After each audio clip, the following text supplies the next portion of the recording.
Yizzo, you already know what time it is, man. It's your boy, Grown Man Business TV. You feel what I'm saying? Now listen, you can tap in, you can tap out, but you know my slogan. You know what I suggest, and I suggest you tap in. So let's get right into it. Now listen, you already know time and energy, highest forms of currency. My G, time and energy are the highest forms of currency. I know they got you out here chasing the bag, chasing that money, getting to that paper, stacking that guap. You understand what I'm saying? But keep it in the front of your mental Rolodex that time and energy are the highest forms of currency, my G. At all times, it is what it is, and it'll be what it's going to be. Big salute to all my day one investors. Let me say that again. Big salute to all my day one investors, everybody that been tapped into this channel since day one, understanding that we growing this channel organically. 24,000 subscribers. Yeah, we getting deep, my G. Salute to y'all, everybody that been locked in. You understand? Constant elevation. Yeah, we on our way to the top. We are not stopping. Constant elevation. Big salute to y'all. Even bigger salute to all my newcomers, all my new subscribers. Yeah, we going up, my G. You know what I mean? You made your way to the Realest channel on YouTube, Grown Man Business TV. You feel what I'm saying? Yeah, I carved out a lane for the real, and I'm the only one in it. I carved out a lane for the real, and I'm the only one in this lane, my G. So big salute to all my new subscribers, making your way through the algorithm, making your way through the shadow band. It is what it is, and it'll be what it's gonna be. Some pure dope you about to get your hands on. Yeah, you in the right place. So make sure you hit the like button. Make sure you hit the subscribe button. Make sure you lock into the channel so you get your notifications. You understand what I'm saying? Listen, man, you already know how we giving it up on this platform. Pure dope. So big salute to y'all. Again, hit the like button, hit the subscribe button, and lock into the channel. Now, you already see the thumbnail, right? You already see the title. You already see the thumbnail. You already know how we giving it up. You know what I mean? Listen, man. Young Dolph's, his trial is starting. Coincidentally, it's starting right now, right? P. Diddy, Puff Daddy, Mr. Love himself is in federal custody. He been denied bond twice. He gonna sit in jail until it's time to go to trial. I mean, this is a circus. You understand what I'm saying? And all the while, you know, you got Kamala Harris, you got Donald Trump in the shadows. You got this whole election being fogged out, being clouded out, put behind the curtains of the smoke and mirrors of the higher ups and the elites. You know, they really think and they really believe that we that distracted, we that silly, we not smart enough to see the triple cross. I always tell y'all, keep your eyes open for the triple cross. Never fall for the double cross. So it is what it is, and it'll be what it's going to be. But we going to talk about this. Big salute to the chat. You know what I mean? Too Blown, I see you in the building. Yeah, Tony Montana. Yeah. Joel King. See y'all, man. Make sure y'all hit the like button. Make sure y'all hit the subscribe button. Now, being as though we in these YouTube streets, being as though we a part of the matrix, we not going to act like Young Dolph. We not going to act like P. Diddy is not prime real estate. Oh, man, listen, man, I'm talking the smallest channels right now might have a video or two with 80,000 views on it, 90,000 views on it, 10,000 views on it. Yeah. You know, these YouTube streets need a body, my G. I always say that. I always let y'all know that the YouTube streets need a body. Yeah. First it was about videos, it was about X, Y, and Z. But when it come to YouTube up to present date, yeah, we need a body, my G. Yeah. People don't really know what to talk about. People don't really got the skills for this. Everybody can't get behind this camera and talk and deliver, you know what I mean, and articulate in a certain manner. So, you know, everybody's itching for a body, and that's exactly what's going on right now. I know a lot of people is wondering to themselves, they saying, man, it's a coincidence. What a coincidence that P. Diddy is in federal custody and Young Dolph's trial is jumping off all at the same time. I got a lot of people in the DM saying, yo, GMB, man, you see what's going on in these YouTube streets? Problem is, I can see through the smoke and mirror. Problem is, I can see behind the curtain. I see the triple cross. I see the double cross. I'm just here to deliver the message. I'm just here to give you that pure dope right off the brick into the bottles. YouTube is a platform that has grown into an app that eats its young, my G. Yeah. YouTube is the prime app where they gonna feed the celebrities to the people. Yeah, like in the Roman days when they had the gladiators fighting and doing all of the circus activity to keep everybody off of the laws that they was passing at the end of the night. This is what YouTube has become. So when you wanna be the change that you talk about, when you want to be the change that you visualize in your head, you got to get inside the circus. You got to get inside the matrix. You really can't do it from the outside looking in. You got to get your feet on the ground. You got to get inside the matrix. And that's what we doing here. You know, when Nip said spooked by the door, that's what we are. We the one that got into the matrix. We the one that got into the situation. We the one that's into this content creating, that's going to listen and then deliver the message. So big salute to everybody that's in the chat. You already know we're going to run these numbers up. Let's really talk about this one by one. We're going to break this thing down one by one, and then we're going to get into the real topic of this live stream. We're going to get into the meat and potatoes of this live stream. No Diddy. No Diddy. You know what I mean? Salute to the chat. Young Dolph. Yeah, man. Young Dolph got the YouTube streets on fire. Young Dolph got these YouTube streets in a frenzy right now. And, you know, I went live earlier. I was a little bit tired, man, you know, ripping and running, crossing state lines at all time. I still took a little bit of my energy and I went live. And I really broke down and explained, you understand what I'm saying? The ins and outs behind what's going on with Young Dolph. So if you really want to get some in-depth intel on what's going on with Young Dolph, look at my last live stream. But right here, I'm going to give y'all a quick synopsis of what I was talking about. Young Dolph got the YouTube streets on fire. I mean, Young Dolph got killed some years ago. It's been some years now. Young Dolph was assassinated out there in Memphis, Tennessee. And coincidentally, his trial is starting right now. Boom.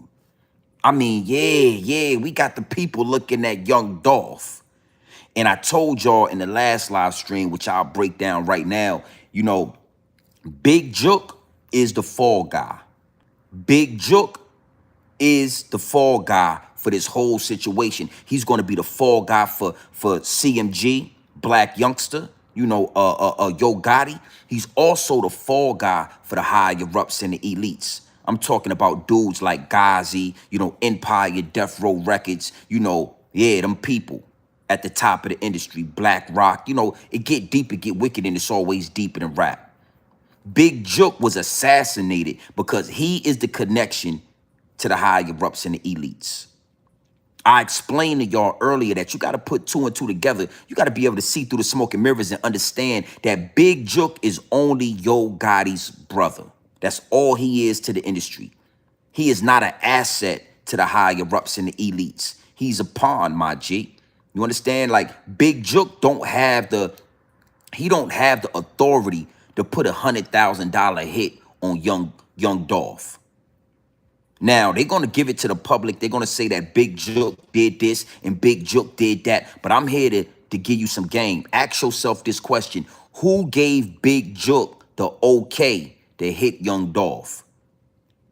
Who gave Big Jook the okay? Who gave him the green light? Who told him that it's okay to put $100,000 hit on Young Dolph and PRE artists? You got to know that Big Jook would have never jumped out the window and did that on his own, being as though that could do something and cross his brother up, being as though a situation like that could possibly get his brother locked up. I'm talking Yo Gotti. Could possibly burn down the whole CMG empire. Something happening to Young Dolph and everybody blaming it on Yo Gotti. Public perception is key. So you got to ask yourself, who told Big Jook, go ahead and do that? Now, after you ask yourself that question, your wheels should start turning, because now you can start, you know what I mean, process of elimination. Well, maybe Yo Gotti told him he could do it. Maybe Yo Gotti sat down with the higher-ups and told his little brother or his big brother or whatever Big Jook was that he could make that move. Maybe the higher-ups and the elites pulled Big Jook to the side and told him, yeah, we got a process, we got a plan, and then you can X, Y, and Z.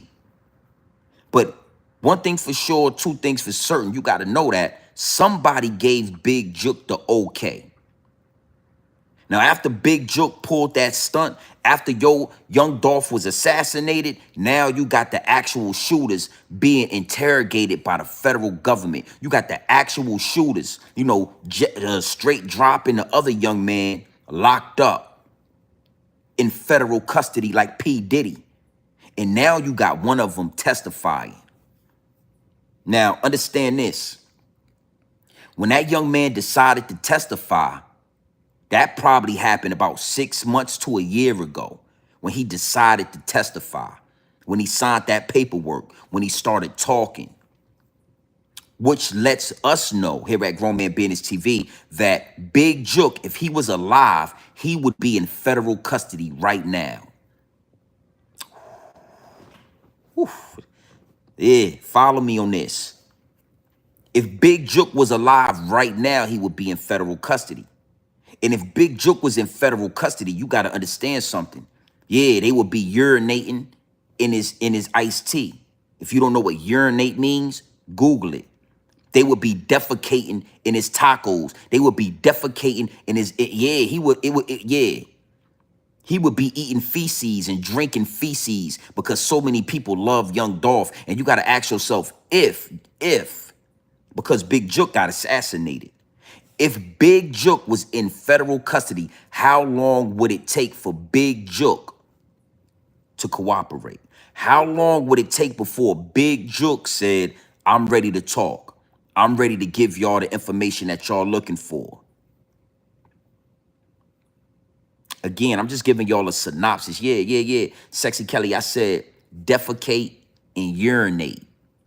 Oh, yeah, I'm very articulate. Yeah. When it comes to these YouTube streets, you got to be able to articulate yourself on the highest levels. You understand what I'm saying? So I can give you this straight dope right off the brick into the bottles, but I can still get paid while I'm doing it. You understand me? You got to know that if Big Jook was in federal custody, so many people love Young Dolph. So many people was disgusted with what happened to Young Dolph that they would be violating Big Jook. The COs would be, pissing in his Kool-Aid. Yeah.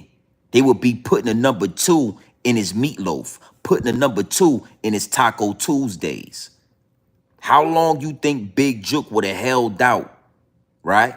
Being violated by the COs, being locked up for 100 years for what he did to Young Dolph. How long you think? So Big Jook, in due time, we can agree he would have started cooperating with the federal government. And guess what Big Jook would have told the federal government?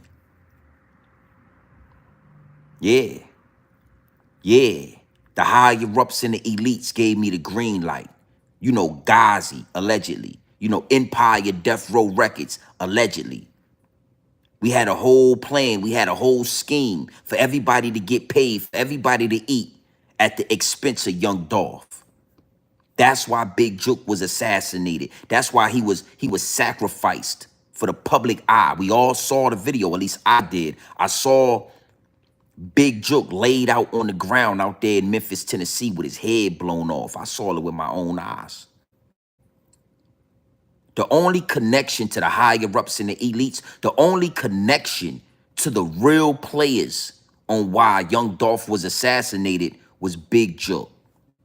Once they eliminated Big Jook, here we are. Now, I want to say this, and I don't want anybody to take offense to this. I don't want anybody to, matter of fact, I don't really care. But I got to be 100 because Young Dolph was 100. Nipsey Hussle, they was 100. They were thorough. Young Dolph is a dead man. We already mourned over Young Dolph. We already,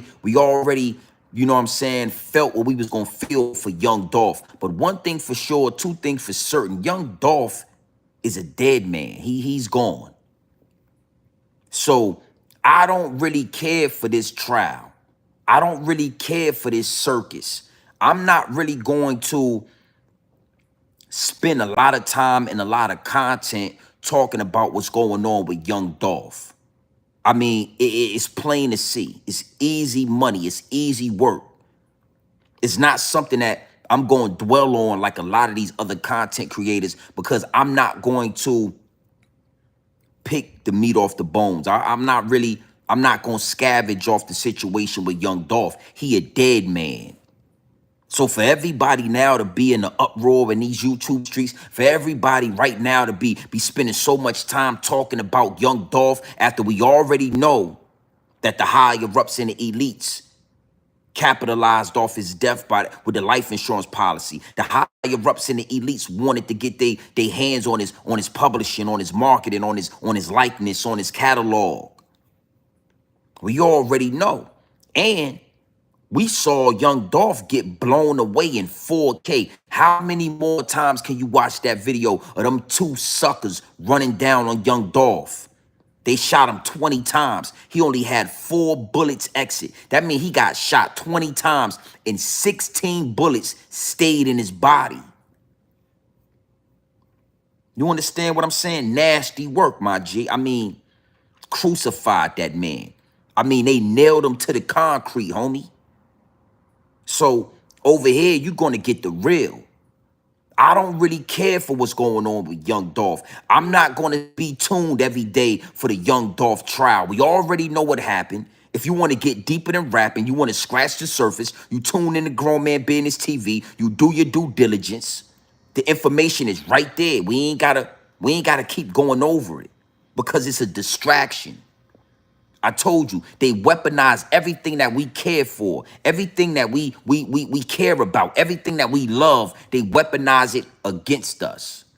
So you think the Young Dolph trial is not being weaponized against us to distract us from the triple cross? Young Dolph trial is a part of the double cross, to keep your eyes off the triple cross. And that's why we talking tonight. That's what we homing in on tonight. R.I.P. to Young Dolph. R.I.P. to Young Dolph. I send positive energy out to his family, to his son, to his wife. Nasty work what they did to a family man. But Young Dolph wasn't on the up and up. Young Dolph was straddling the fence. Young Dolph could have went another route. Young Dolph could have gave us the information straight off the brick into the bottles, but Young Dolph chose to keep the information to itself and to feed us poison. Yeah, Young Dolph did that. Young Dolph went into this industry and he began to feed us poison through his music, homie. Is what it is and it'll be what it's gonna be. Young Dolph was one of the biggest real estate holders in Tennessee. Young Dolph had a real estate portfolio with about 200 properties on it, homie. Why Young Dolph didn't rap about that? Young Dolph is a married man. Why Young Dolph didn't rap about that? Young Dolph is a family man. Why Young Dolph didn't give us the game on that? You know, Young Dolph used to, every birthday for his children, right? He would buy a property and put it in their name. Every birthday. That's some good game right there. That's something like, that's something that Young Dolph should have been kicking and preaching to the community, telling all the youngsters, if you got some money, stop buying all this jewelry and buy a property every birthday. Every time you get a lump sum of money, you need to be looking for another property. So, you know, the higher ups and the elites is playing chess at the highest level. And they know that y'all care more about Young Dolph than y'all do about this election. They know that y'all care more about Young Dolph than the future of our people, than reparations, than the money that's owed to us. Y'all care more about a dead man than what's going on in the living.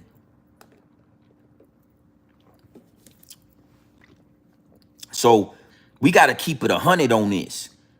It's nasty work what they did to Young Dolph. And Young Dolph is a young king that had a lot of potential. He had a lot of potential to start leading his people, to start giving that game up. And the higher ups and the elites, they peeped that. That's one of the reasons they got him out of there too. Yeah. Before he becomes a threat to the establishment, before he start telling all these young hood niggas to do this and do that, before he start preaching more independence, we gotta get rid of Young Dolph. It's deeper than keeping your catalog. It's deeper than being an independent artist. It's more about being a boss. It's more about that real estate portfolio. I didn't know about Young Dolph's real estate portfolio until he got his head blown off. I felt a certain type of way about that. I ain't gonna lie. I was disappointed in Young Dolph about that situation, that I had to learn about. He got over 200 properties on his real estate. Yo, he got one of the illest real estate portfolios in Tennessee. White, black, Mexican, Asian. I mean, it ain't too many people in Tennessee that got a real estate portfolio that rivals Young Dolph. So I wanted to get that out there. I wanted to go ahead and get that out there real quick because I want to be able to give y'all the McDonald's that y'all looking for. A lot of y'all is looking for the fast food. Y'all looking for me to talk about Young Dolph, so I'm going to give you something about Young Dolph. Y'all want to hear about Diddy? We going to talk about Diddy. Then we going to get into the realness. After I give y'all the synopsis on the double cross, I want to get your eyes back focused on the triple cross. It's going down in the U.S. It's going down in America, homie. Yeah, they doing everything they could do. It really ain't working though, but they doing everything they could do to keep your eyes off the prize. It's a fucking circus out here, man. Is what it is, and it'll be what it's gonna be. Big salute to the, Adrian, what it do, my G? I see you in the chat. Got a wrench out there.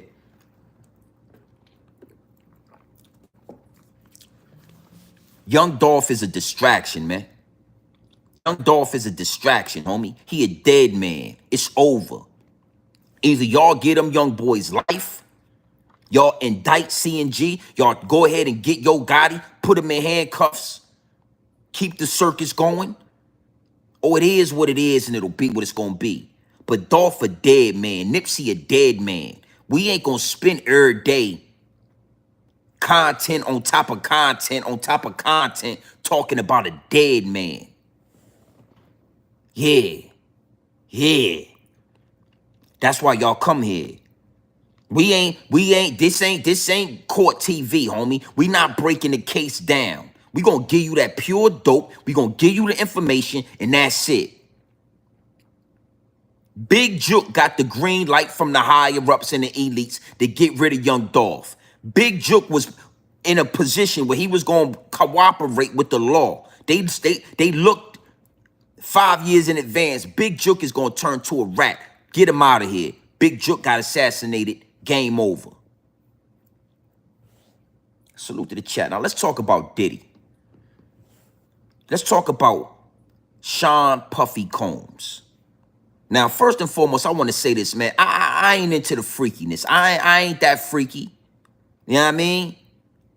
I come from an era, man, that really raised us and groomed us a certain way, homie. So everything that Diddy was doing, it's a reason why it was done behind closed doors for all these years. All that baby oil, all that lube, the butt plugs, the dildo that he left in Mace's bathroom on his sink. Y'all remember Mace had a dildo on his sink, right? Yeah. I mean, it is what it is, and it'll be what it's gonna be. Y'all remember that, right? Right?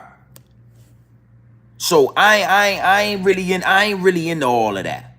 You understand? Hold on real quick. Salute to the chat, man. Y'all make sure y'all hit the subscribe button. Make sure y'all hit the subscribe button. Make sure y'all hit the like button.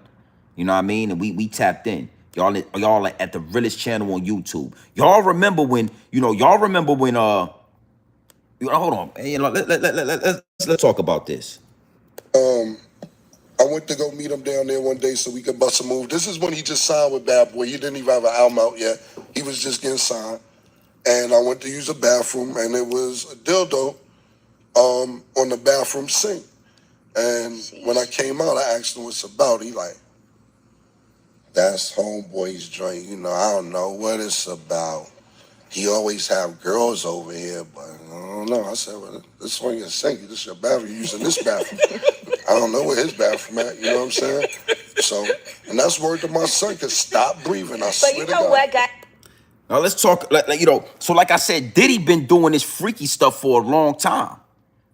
Diddy been freaky deaky for a long time. It ain't nothing new. It ain't something that just happened. It ain't something that we ain't know about. I remember watching this when Cameron and Mace was not friends, when they was beefing, because you know Cameron and Mace is the best of friends now. You know, they got a show, it is what it is, it'll be what, you know, all of that. I've been saying it is what it is. It'll be what it's going to be. But they got a show now that's doing numbers. But everybody seem to forget that P. Diddy left a dildo on Mace's sink. Nobody asked Mace in the comments why P. Diddy had a dildo in his bathroom. And again, I can't make this up. I can't make, so Diddy, hold on. It is what it is, man. Hold on. Hold on, man. Y'all already know what time it Mace is, was staying there, and I went to go meet him down there one day so we could bust a move. This is when he just signed with Bad Boy. He didn't even have an album out yet. He was just getting signed. And I went to use a bathroom, and it was a dildo on the bathroom sink. And when I came out, I asked him what's about. He like, that's homeboy's joint. You know, I don't know what it's about. He always have girls over here, but I don't know. I said, well, this one is sink. This is your bathroom. You're using this bathroom. I don't know where his bathroom at. You know what I'm saying? So, and that's word to my son, because stop breathing. I swear to God. What, guy? You understand what I'm saying? It get deep, it get wicked, and it's always deeper than rap, homie. It get deep, it get wicked, and it's always deeper than rap. So Diddy always been freaky. So now everything coming out, everything being exposed. Somehow, some way, they got all these videos of Puff Daddy at his mansion, getting freaky, having freak offs and all of that. Even though, you know, when Epstein, we ain't never see those videos. We never really got to see who was taking those flights to Epstein Island. But that's a whole nother live stream, because when it comes to a black man, you know, it's a federal charge to get freaky. It's a federal charge, homie. So let's talk about this again. Diddy been getting freaky. Diddy been getting down with the rappers. Diddy been turning these young black men out, leaving dildos on they bathroom sinks. You understand? So this ain't nothing new. This ain't nothing new, but you got to understand something. It's a lot going on with this election. It's a lot going on with Miss Kamala Harris. The distraction got to be worth the distraction. You know, the distraction got to be distraction, and it got to be worth the time, homie. And here we are. Here we are. But you got to know this. You got to understand this. Again, this is Grown Man Business TV. We're going to give you that dope straight off the brick into the bottles. We not sugarcoating nothing over here. So, yeah, Diddy was getting freaky. Diddy had this going on. He had that going on. But Diddy ain't supposed to be in jail right now. Diddy should have got a bond, homie. It is not a federal crime to get freaky. It is not a federal crime to have a male escort knock your old lady off. You know how Cassie was ordering those male freak offs and getting knocked down by the male escorts and all of that. That ain't a crime. That's not a federal crime, my G. So why are they railroading P. Diddy? Why are they making a circus out of P. Diddy? Why is Puffy Combs being sacrificed right now? One word. Do y'all know what that is? It's only one word that can explain to you. There's only one word that'll let you know. It's only one word that got their hand in the pot right now, stirring the pot up. Oh, Diddy, they about to cook you, homie. One word. Salute. Dro, I'm cleaning it big. Yeah, salute to Dro. I see you in there. Dro the poet. All in alkaline lifestyle. What it do? I see them big wrenches in the chat. Yeah, make sure y'all, listen. When y'all get done with Grown Man Business TV, make sure you hit the All In Alkaline Lifestyle and you hit that subscribe button. We running her numbers up. In these YouTube streets, she a real one, that feminine energy that we all do need. Yeah, it is what it is, and it'll be what it's going to be. Nah, it's not the agenda. It's not the distractions. It's not the elite. But I like those. You know, I like those. I'm going to get, this is one word. Diageo. Oh, yeah. Don't worry. We're going to double back on Young Dolph. But right now, we talking about Diddy. Diageo. Diageo. Puff Daddy is only being crucified and sacrificed right now because of the lawsuit that he took out on Diageo. Yeah. You know, the liquor companies, the liquor companies, the people that run those them billionaires that was using Puff Daddy as a puppet to get the black community to spend our money. Cause you know we spend a lot of money, homie. We are the largest consumer. We are the large. So yeah, Diageo. So it ain't got nothing to do about Diddy getting freaky. It ain't got nothing to do about 1,000 bottles of baby oil. It ain't got nothing to do with Cassie. All the things that they got y'all distracted with, it ain't got nothing to do with that. Oh, you gotta know something. The higher ups, they applaud you getting freaky. The higher ups in the elites, oh, they love when you get freaky. They love domestic violence. They love when you get down and dirty. But they also know how to weaponize it against you. Yeah, when it's time to sacrifice you, they're gonna sway the public opinion by using all of the things that they condone, all of the things that they accept. They're gonna use it against you. Let's let Diddy. And again, I don't condone 1,000 bottles of baby oil. But my real question is, how y'all know it was 1,000 bottles? How is it that y'all got a direct number about how many bottles of baby oil that Diddy had, but y'all ain't got a direct number about how many people was going over there to the Epstein Island? Y'all know that it was 1,000 bottles of baby oil in Puff Daddy house, but y'all don't know how many billions of dollars y'all done sent to the Ukraine. Y'all know that Diddy had 1,000 bottles of baby oil, but y'all don't know how many celebrities was sleeping with them Playboy bunnies over there at that Playboy mansion with Hugh Hefner. See, it was cool when Hugh Hefner was selling pussy. It was cool when Hugh Hefner had all these Playboy bunnies and all these celebrities flying to the Playboy mansion. Oh, hold on. They wasn't just flying to the Playboy mansion. Hugh Hefner used to fly them Playboy bunnies out to celebrity parties as well. Oh, you got a party out there in the Hamptons? I'ma fly 10 Playboy bunnies out there, and y'all can fuck them how y'all want to fuck on them. Y'all can have sex with them how y'all want to have sex with them. It was okay for Hugh Hefner to interstate traffic. And yeah, we gonna talk about this. We gonna really break this down because they railroading Diddy. And it's nasty work. And a lot of people are looking over the real reason why Diddy is being thrown in jail and in federal custody and about to get cooked by the federal government. I don't want this to go over your head or under your bridge, my G, but you only come here for that pure dope. That pure dope. A lot of, you know, this letting you know that I don't hold no punches, man. I don't care who it is.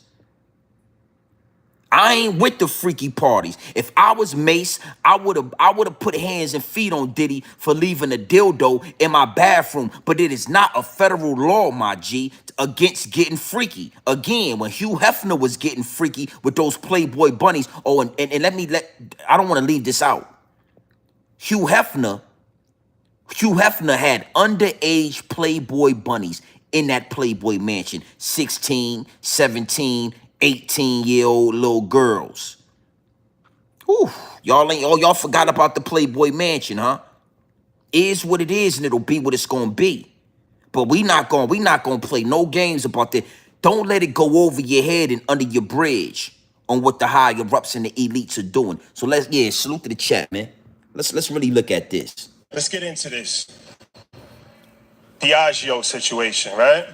So I want to talk about the relationship with Diageo. So this lawsuit that you brought against them, right? People might not know, but I think Pharrell was the actual first one to sue Diageo, and it was for unfair treatment. So you had a historic relationship with them, 15 years, going back to Ciroc, DeLeon. I never even heard of Ciroc until you started doing the commercials, blew it out the water. Then you had DeLeon, and everything looked like it was on the up and up, owned by a black man and all that. So a lot of people was confused when the lawsuit came about. You shared some information with us when we came to your house that we wasn't aware of. So can you really talk about that? Because I think it's a very interesting case study for entrepreneurs to understand. Now, before we get into this, right? He said that Diddy explained to him and some other people about a lawsuit he drew up against Diageo, De Leon, the billionaires, the real people that own that liquor, the real people that's getting multi-billionaires. I ain't talking like billionaires like Puffy. I ain't talking like billionaires like Jay-Z. You got to know something.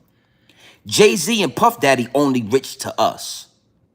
But when Jay-Z and Puff Daddy get in a room full of billionaires, they little puppies, homie. They suckers. Because when you get in a room with billionaires like Diageo, that they, 13, 14, 15 billion dollars, your little $2 billion ain't, that ain't enough, homie. So I really want y'all to look at Diddy. Look at Puffy. Now, look at Puffy. Listen to how Puffy is articulating himself amongst these black people out there in Atlanta, amongst these entrepreneurs. This is not the man that they talking about with the 1,000 bottles of baby oil. We gonna get into all of that. Sex trafficking. We gonna break this shit down, homie. Is what it is, and it'll be what it's gonna be. Hit the like button, man. Don't, you got to know something, man. Hit the like button, hit the subscribe button. You locked into the Realest channel on YouTube. Salute to, free that man Diddy, man. Free Diddy. Definitely. The situation's in the courts now, so I'm going to share with y'all what I can. This is all public record.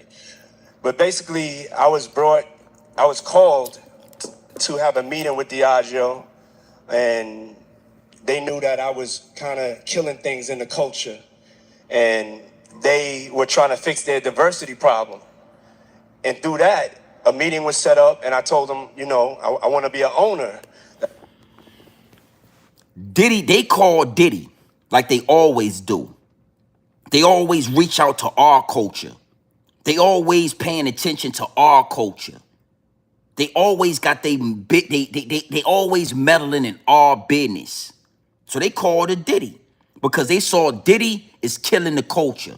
What does that mean, Grown Man Business TV? When Diddy said that he was killing the culture, all that really means is that they saw that Diddy has a high influence on black people. Diddy is a person that can influence black people to spend their money with us. Puff Daddy is a man that can influence black people, not Africans, I'm talking like us, FBA, Foundational Black Americans, to spend a part of that $1 or $2 trillion that we spend every year with their company, with their liquor. Diddy is a man that can take some of that Hennessy money and bring it over here to Ciroc. All right? Now, Diddy said he with it, but in due time, he want to be an owner. Now, I'm going to break this down because he giving y'all the game, but you got to be able to read through the smoke and mirrors. You got to be able to see behind the curtain. You understand what I'm saying? But I love this video of Diddy articulating itself as a strong black. Now, Diddy freaky behind closed doors. I want to keep that going. Diddy is, y'all know I ain't got nothing against New Yorkers, but it's something about the New York culture. It's some homosexual shit going on there. So Diddy freaky. I don't condone that part of it. But we not going to act like Diddy ain't for the people. We not going to act like Diddy ain't for black people. We ain't going to act like Diddy, he way different than Jay-Z. All right? Yeah. Salute to the chat, man. That I have these ideas from promoting parties at Howard, just remembering that I will always get the door and never get the bar. And so I said I have aspirations to have black-owned brands owned by black people behind the bar and a part of your organization. They're the biggest distributor of spirits in the world, biggest maker of spirits in the world. So we get a test project. I'm looking at their portfolio, and they said we could start something from scratch. But I'm looking at their portfolio, and I remember one night I was having a great time with Ciroc. I had some Ciroc. It was made by grapes. And I remember, having just such the greatest time. Now, right there, I just want to say, Diddy saying that they wanted to start something from scratch. He wanted to have a black brand under Diageo. Now, I don't respect that. This will probably be a whole nother live stream, but I never respected how we put all this money, we put all this work, we put all this blood, sweat, and tears into hip hop, until building up these black billionaires just for them to go up under a Diageo and try to create brands under. Why not put your money together and start your own alcohol? Why haven't? That's a whole nother live stream. But Diddy said after one of those freak offs he was having, because the Ciroc was so good, he was having a good time. He was having a freak off with the Ciroc. Now, you got to, respectfully, Diddy, we gonna keep it respectfully. But Diddy, look at his face. When he talk about having a, look at his face. Look at Diddy's face right here. Watch this. Great time with Ciroc.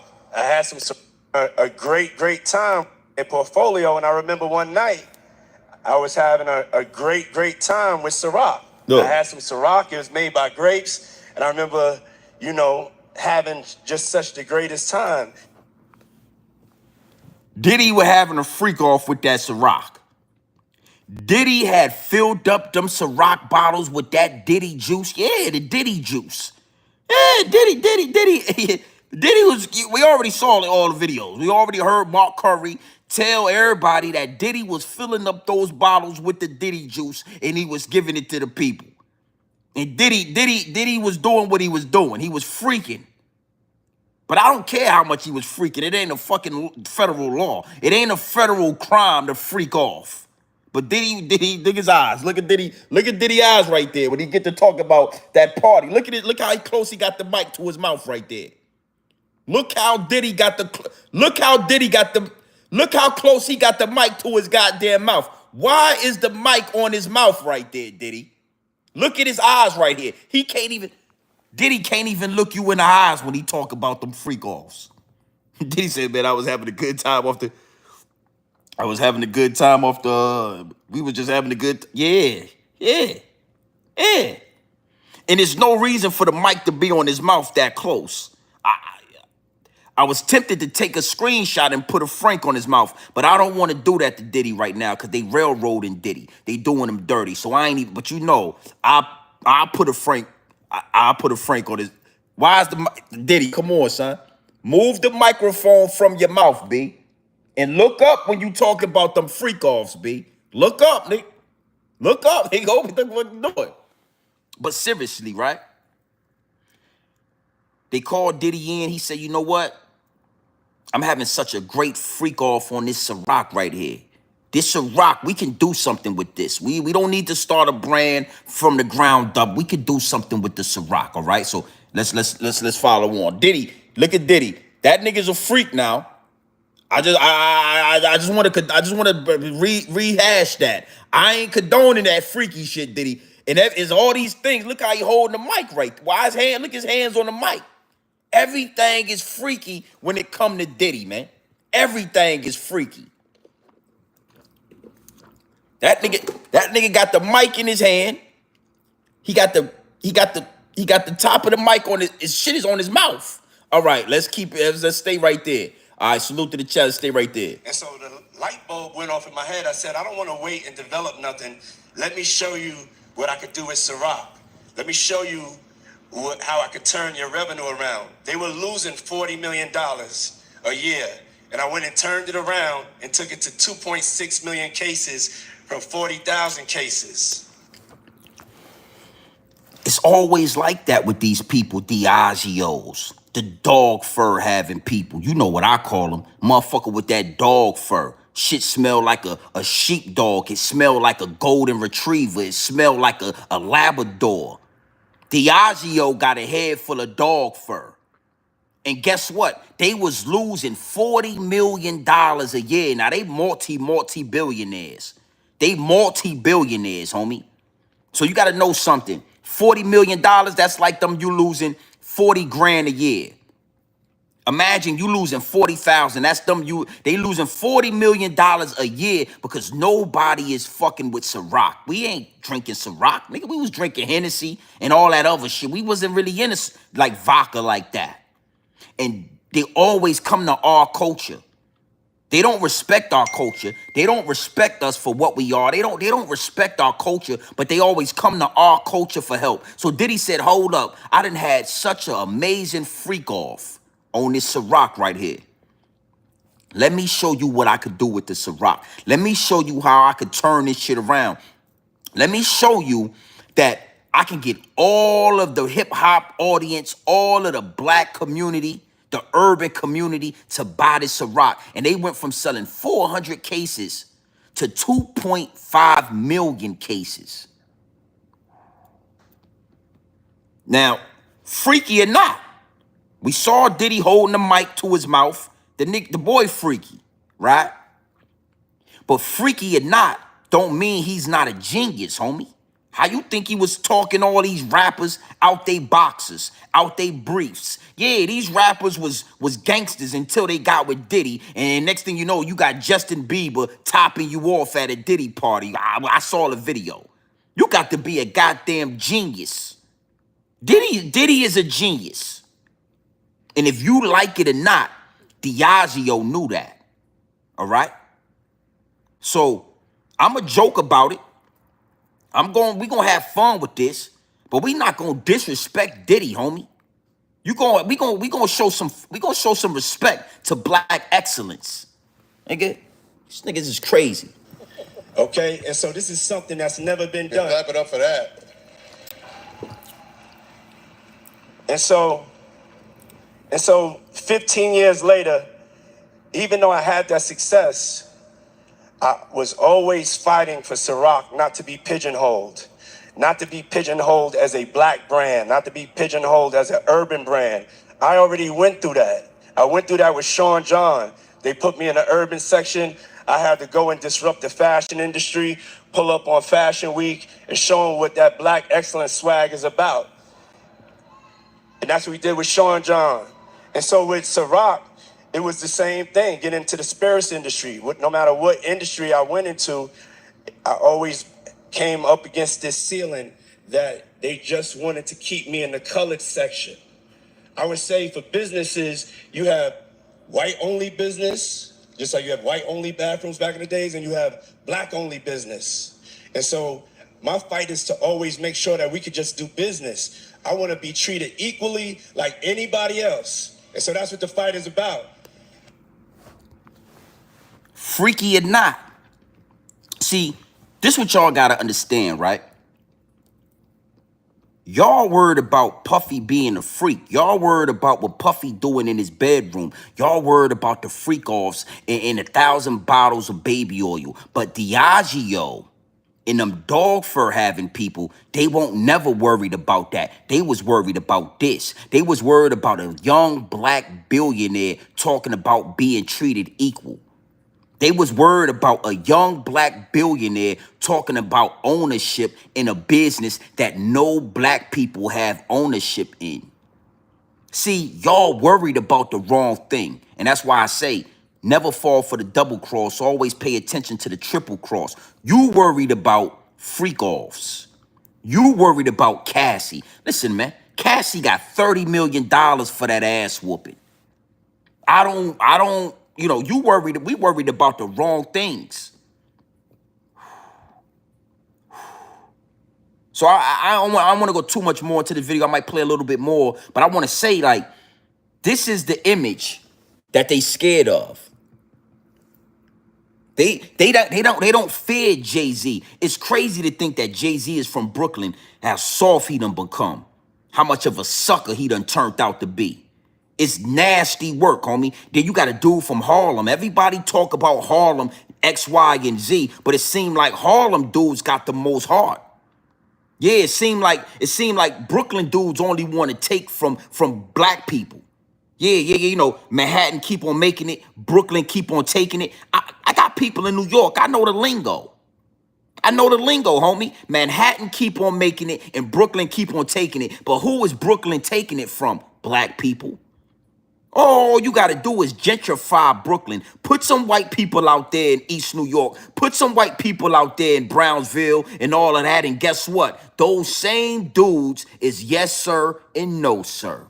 Them same Brooklyn dudes turn softer than Dollar Tree cotton when them dog fur people come around.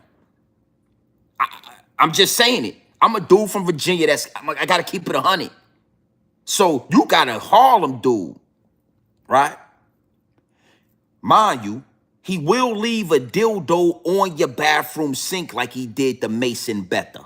He will leave a dildo on your bathroom sink like he did to Mason Betha. But when it come to them white people, when it come to dog fur having people, guess what? He stand on business. He stand on business. Oh, he freaked them out too. Yeah, Justin Bieber, he turned Justin Bieber out. Gave him a Maserati. Had him at the freak off, topping off athletes. I saw a video of Justin Bieber bobbing. That's a Diddy. When it come to them dog fur having people, he stand on business. Just like Dame Dash, another dude that's from Harlem. Hey, bro, listen, I got a whole nother live stream where we gonna really get into the Dame Dash situation. Because over here at Grown Man Business TV, I can see through the smoke and mirrors. You can't just, blindfold me and have me talking down on Puffy and have me talking down on Dame Dash because y'all scared of them. Because I know why y'all scared of them. Dame Dash, Puffy Combs, runaway slaves. Jay-Z, yeah, he's a Sambo. He's one of them house dudes. Get his dreads all, lay his dreadlocks down. He talk real soft. When he get with the NFL, he tell black people we ain't doing this. Yeah. Jay-Z's a whole hoe out here. Brooklyn, nasty work. Y'all soft as Dollar Tree. Y'all ain't doing nothing to nobody except for black people. Y'all scared of white people. It's white people in Brooklyn right now jogging. Yeah, they ain't got to worry about getting robbed. They walking they shih tzus and they poodles and shit right there in Canarsie. And y'all ain't got nothing to say about it. But y'all was taken from the Manhattan dudes and shit. Y'all want to rob the hustlers and shit out there in Manhattan. Diddy a freak, but Diddy stand on business when it come to them dog fur people, and that's what they was worried about. They never cared that he was a freak. They never cared that he was busting your back open when you went to the Diddy party, and he was dropping balls and dropping sack all in your back, because that's what Diddy was doing. Diddy get your ass out on that Diddy juice. He spike your punch with that Diddy juice, and he bust your back. And Meek Mill, he bust his back down. Man, them niggas, them niggas was wearing matching shirts. This nigga was busting Meek Mill back so good, they was wearing matching outfits like a couple.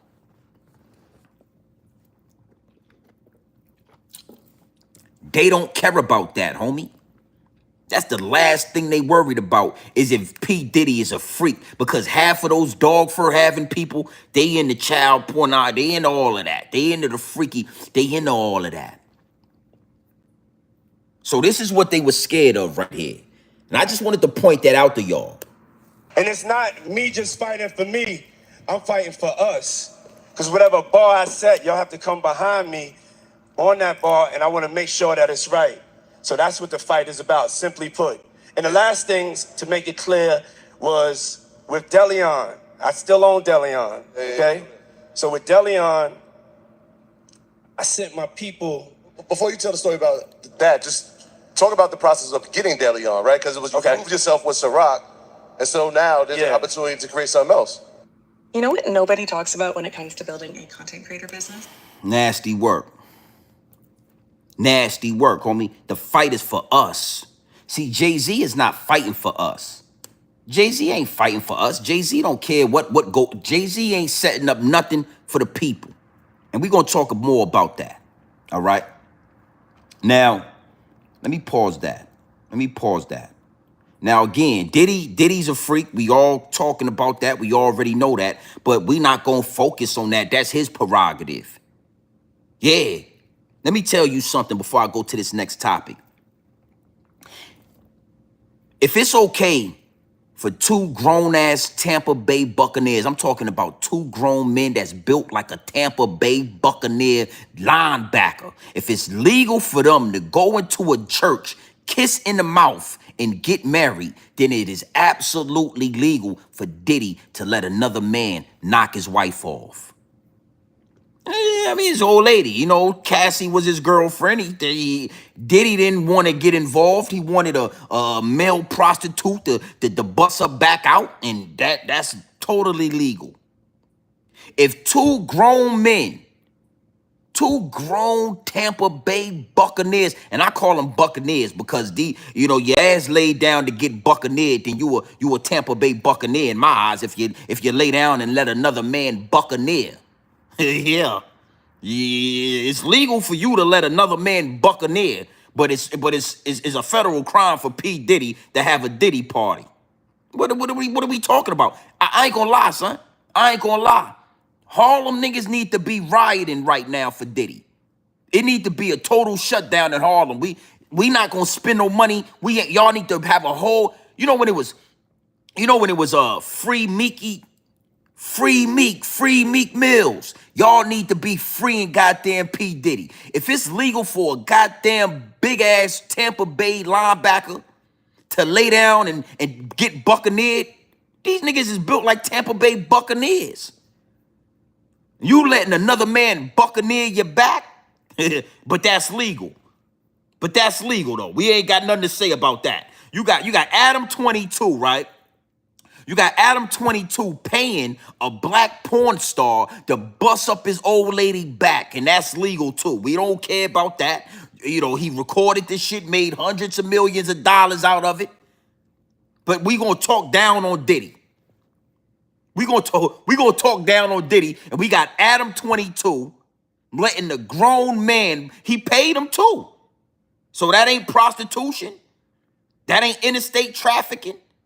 Fuck out of here, nigga. So it's cool when your dog fur is letting the black man buck up your wife back, but it's cool for two grown ass goddamn Tampa Bay Buccaneers to lay down and buccaneer each other back out. But when Diddy, when Diddy, and Diddy is a generous man. That man is hella. We gonna talk about this shit. We gonna really talk about this, man. Cause I ain't gonna lie, I'm disgusted, man. I ain't with the freakiness, man. But if you letting a grown man buck out your back, that should be a crime. Huh? 260 pounds, built like a goddamn defensive end, and you letting a grown man buck out your back, goddamn it, your ass need to be in federal prison then. That's how I feel about it. If I was the president, if I was in control of this, and your ass put on some Saucy Santana should be in federal custody. You a grown-ass man with a gold tee and a mustache, and you walking around in high-heel shoes, getting your back bucked out, your ass need to be in federal custody. Saucy Santana ass need to be in federal custody with Diddy. If Diddy in federal custody, then we need Saucy Santana in federal custody then. Yeah, fuck it, man, we ain't, come on, son. Yeah, son, that's how I'm feeling tonight, dog. Because this is what they were scared of. A black man standing on business. A black man saying, oh, homie, I'm with the freaky shit. I like, he's a freak. But I need y'all to respect what I'm doing for Ciroc. I need equal opportunity. I need this for my people, homie. I ain't gonna let y'all I ain't letting y'all do that. Oh, Diddy, well, we thought you was... Yeah, Diddy gonna have a freak off. But don't worry, that ain't got nothing to do with their business that we handling right now. Diageo a freak too.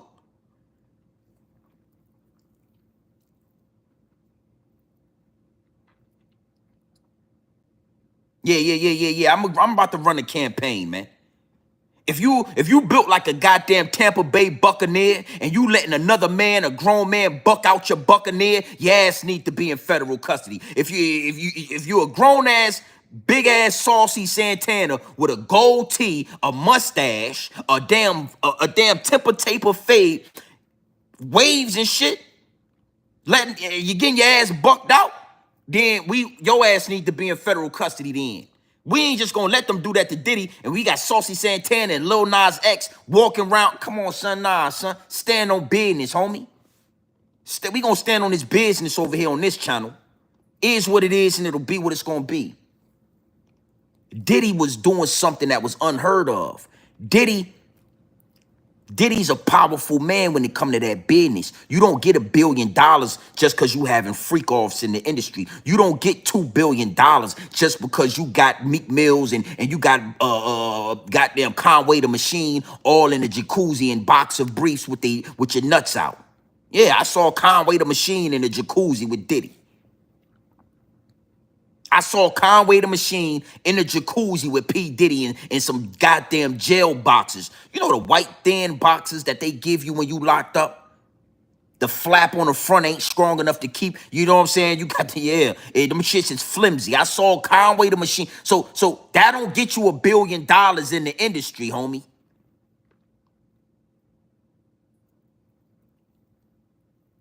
Now, before we go into this next angle, before we go into the real situation when it comes to what I'm talking about tonight, that's why I got Kamala Harris and I got Donald Trump in the thumbnail, because it's deeper than rap. These are the distractions that we talking about, but it's always a silver lining, even in the distraction. It's always a message in the mess.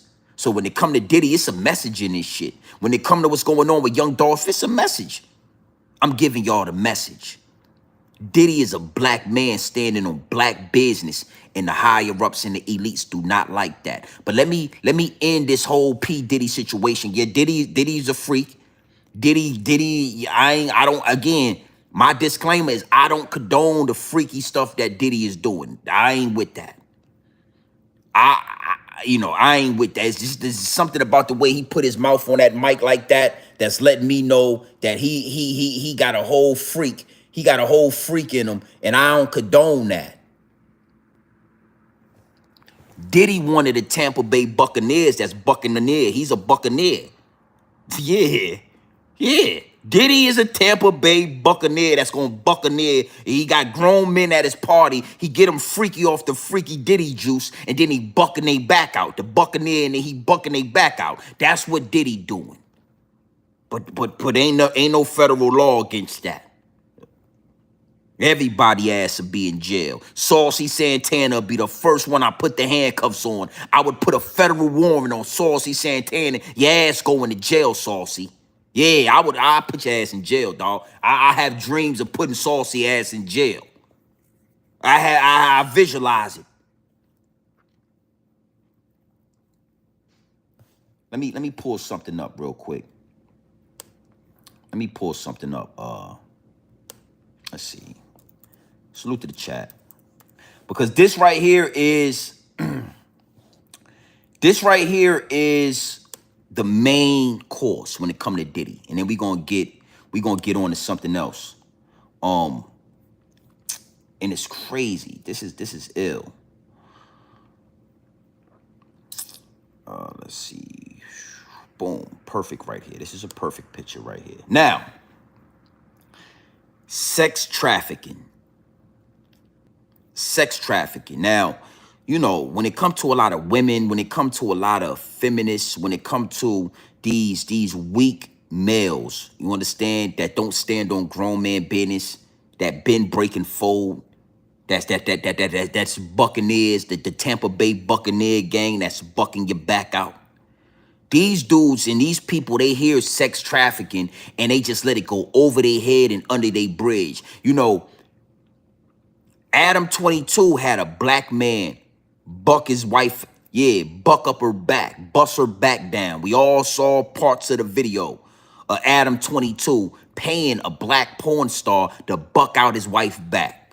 They didn't say it was sex trafficking. We all saw Hugh Hefner.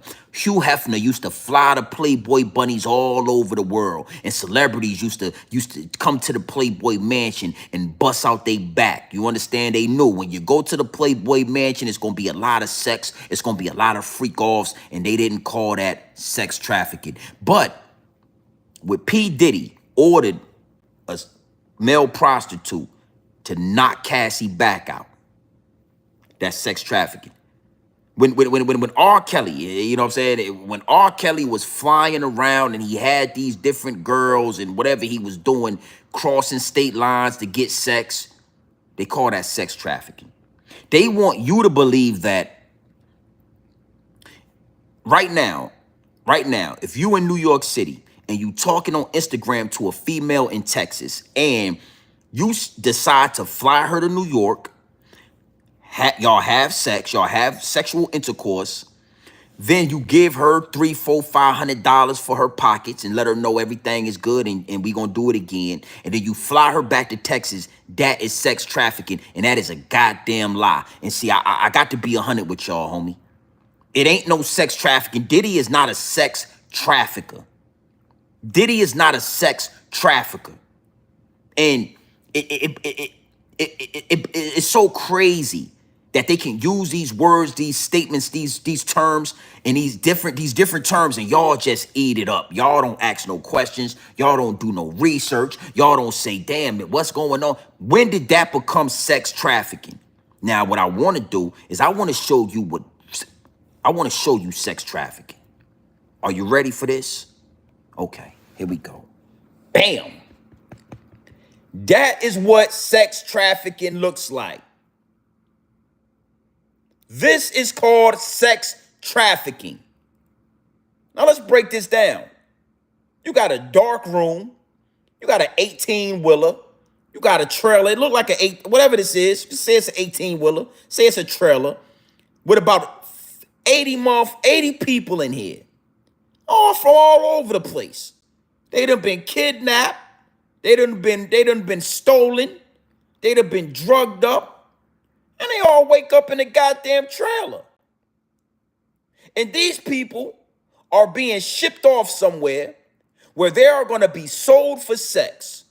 They are going to be sold. They're probably on their way to Nevada right now. These people right here, they on their way to Las Vegas. They're going to get put in different sex hubs and freaky white men like Diageo. They're going to come to Vegas and they're going to pay for sex. That is sex trafficking. Y'all don't remember when we first started hearing about human trafficking and sex trafficking? Y'all don't remember that? Where you would see videos and pictures of tractor trailer 18-wheelers full with people, bro. That is sex trafficking, bro. When a female, she get off work late at night. Oh, she had to work all day. They playing with the connection right now. I took the Realest channel on YouTube, homie. Yeah. So listen, you got a young female. She get off a late night of work. She done work 8 hours. She tired. Her car's in a parking garage. It's 2 a.m, right? She walk into her car in the parking garage. There's nobody around. And off in the mist over there, in the mist, it's a white van full of them dog fur people. You know who I'm talking about. Them dog fur people. Soon as she get in her car, the van pull up. 3 or 4 dog fur people hop out and they kidnap this lady. Oh, a few years ago out there in D.C., they were talking about hundreds of black women that were missing and they did not know where they were at. Y'all know what I'm... In Washington, D.C., about 2 or 3 years ago, it was a story all over the news about thousands of young black women that they could not find, homie. Just went missing. Oh, that white van. Always look out for that white van. Yeah. You see a white van goddamn moving around, you need to be paying attention. That white van pulled up and was kidnapping all. That is sex trafficking. When you kidnap these people and you kidnap those people, and next thing you know, they end up out there in goddamn Las Vegas at a goddamn, in the Playboy Bunny mansion. You got district attorneys, you got congressmen, you got politicians, you got presidents going over there, and they paying for sex with these sex slaves. That's sexual trafficking. This right here is sex trafficking. Now, Diddy, let's talk about Diddy, because I'm about to get off this situation with Diddy. Diddy is a generous man. When you... Sex trafficking ain't what Diddy was doing. Diddy was freaking off.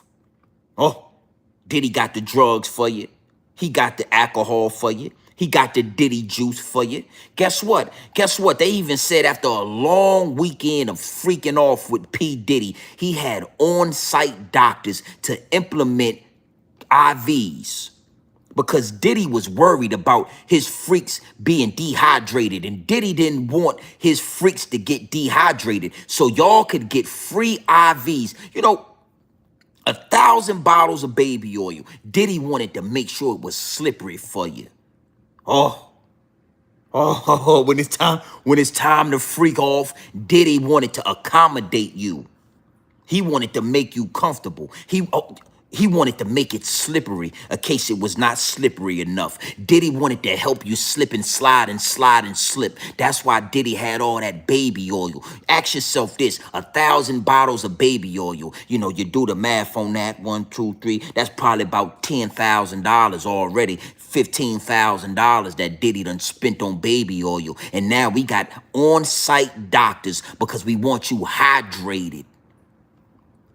We've been freaking off all weekend, doing coke, getting high, sipping Diddy juice. You might be parched. Water might not be enough. So guess what? I got a doctor on site, probably paying about $1,000 a day for this doctor to give you an IV straight to the vein, because we want to keep you hydrated. We want you to slip and slide and slip when you're freaking with Diddy. That don't sound like sex trafficking to me. Don't worry about it, baby.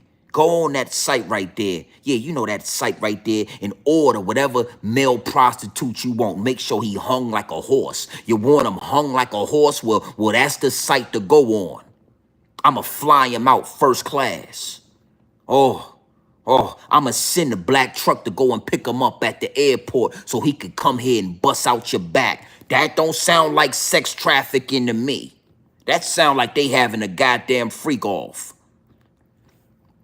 So you mean to tell me Diddy flying you out?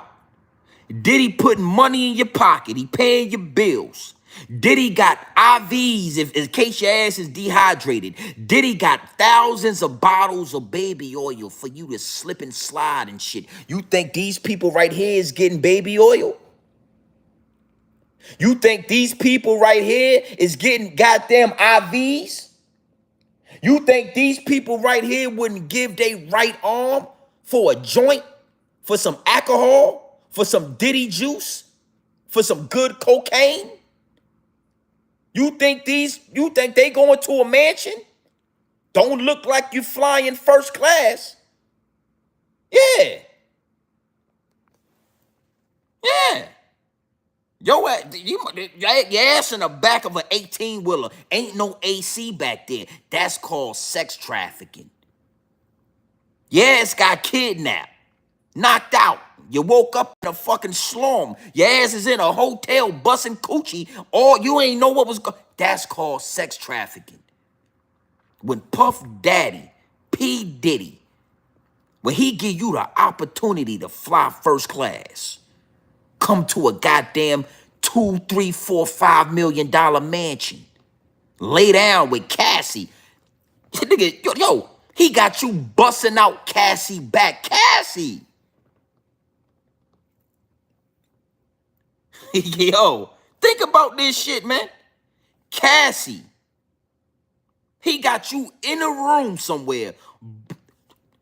A lot of us men, trust me, because we all remember Cassie, a lot of us would have did it for free.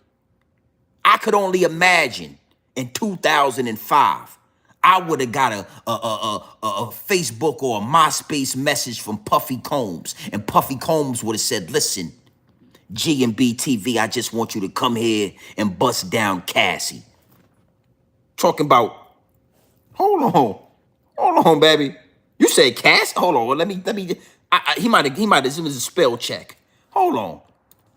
You talking about Cassie? What Cass? What Cassie you talking about? Oh, you talking about this Cassie? Yeah, Playboy. Yeah, Playboy. I wanna fly you out to Las Vegas, and I wouldn't mind if you knock down Cassie, bust her back out. We done picked you, Grown Man Business TV. We picked you. We want to give you the opportunity to bust out Cassie back. Bust her back out, Grown Man Business TV. Will you bust out her back? G&B TV, would you mind busting out her back, G&B TV? Well, listen, Diddy, I ain't really into the dog fur. Look like she got a head for the dog fur, but guess what? I would have did it for free back in the day. I'm a married man now, so I don't move like, but I'm telling you right now. Back in 2006, I would have knocked Cassie ass down for free. Oh yeah, Playboy, we got a first class flight waiting for you. Grown Man Business TV, we got a first class flight and we got some good, well, no, I ain't into the Diddy juice. I don't really drink like that, Puffy. Well, we got the good smoke for you, whatever you like. Okay. Yeah, Playboy, whatever you like. Okay, well, you got some weed out there, that's cool. Hey, listen, Playboy, I'm gonna sit in the corner and I'm gonna watch you bust her back. I would have did it for free. That sex trap. So the opportunity to bust her back out, and a nigga want to tell us that's sex trafficking. Cause Cassie is the one who ordered the male prostitutes. Remember this. If that's the case, then Cassie ass should be on trial because Diddy let Cassie order the male prostitute that she wanted to bust her back out. So if Cassie would have found Grown Man Business TV and said, listen, Diddy, baby, this is who I want to do it. Oh, he's a handsome, young, stocky young man. He looks strapping. He looks like he can do the job. You talking about him right here? You talking about Grown Man Business TV? Yeah. That's who I want. I'm going to see. Reach out to him. Cassie was doing the ordering. So Cassie would have told me, Grown Man Business TV, I know you don't know me and I know I don't know you, but we having something called a freak off and I need you to bust my back out. Is that all right? I would have been on a first class flight to bust out a back. Okay? So that's not sex trafficking. So we gonna move on from this. But I just wanted to put that out there. At the opportunity, these men was getting paid to bust her back out. Yeah. Sex trafficking my ass. Sex trafficking my ass. All right? Now, I want to end this with Free Puffy, man. Innocent until proven guilty. You understand what I'm saying? Anytime I talk about Puffy, I think about Jay-Z and R. Kelly. You know what I'm saying? Jigga, Kelly, not guilty. You can arm it, but I'm not guilty. I got all of my mommies. Tell me what you want from me. I'm not guilty. I never snitch. I don't go to the cops to get rich. I go to, this shit is real, son. That shit is real, son. Not guilty. This is real. Jigga, Kelly, not guilty. This shit is a legend. I've been listening to it for the last few days, homie. Free Puff Daddy. He's innocent until proven guilty. You gotta prove that knocking Cassie off in her prime, my G, was sex trafficking. All right? Now I want everybody that fall under my voice to look at it from this perspective, B. Don't crucify Diddy, homie. That man ain't, I don't feel like he did nothing wrong. He was wrong for kicking, he was wrong for gorilla pimping. Yeah, he gorilla pimped her. I saw the video and they was in the hallway and I don't condone it. But it's two type of pimps in this world. You got the Dolomite pimp, bitch. I told you to hit the strip and get my grip and drop it on my wrist, bitch. Bitch, where that money at? I told your ass. You got that kind of pimping, and then you got something called gorilla pimping. Bitch, hey, you and Diddy was gorilla pimping. He was. And he paid her ass $30 million. So I don't want to hear nothing else about Cassie. Yeah. $30 million. I think all of us in this live chat wouldn't mind taking a small ass whooping for 30 M's. Yeah. I would take it. Yeah, it is what it is. Couple of kicks and shoves and smacks and throw a vase at me. You threw the vase at me, but make sure you wire the 30 million to me. All right. Jigga, yo. That nigga Jigga's, classic song, so I listen to it. I suggest everybody. It's on the Dynasty album. If you haven't heard it, it's called Not Guilty by Jay-Z and R. Kelly. It's on the Dynasty album. That nigga Jigga say, this lame chick tried to jump on my case. Same lame chick that I bust in the face. She just mad I gotta fucking replace. Plus her birthday passed without her even touching my safe. I ain't gonna lie, that head was sick. But what we need to do is put that mouth on a bad. I heard the rhetoric. Jigga hit me over the head with a champagne bottle by the bar. Can he buy me a car? No. How do y'all equate your pain? Would it all go away if I bought you a range? I got one or two of those. Nothing gonna change. If nothing else, you gotta deal with yourself. Try and lie on Hove, cause I ride in the road. In what most would describe as a rose. No, that's that continental V. The only thing you did is a continental me, not guilty. Try to tell me, but I'm not guilty. Yeah. Now, what we need to do is put that mouth on a bad bitch. I heard the rhetoric. Jigga hit me over the head. Puffy hit me over the head with a champagne bottle by the car. Can you buy me a car? No. I would have knocked it down for free. All right, let's move on. Now, we talked about Diddy. We talked about Dolph. The two major distractions going on right now. What are they distracting us from?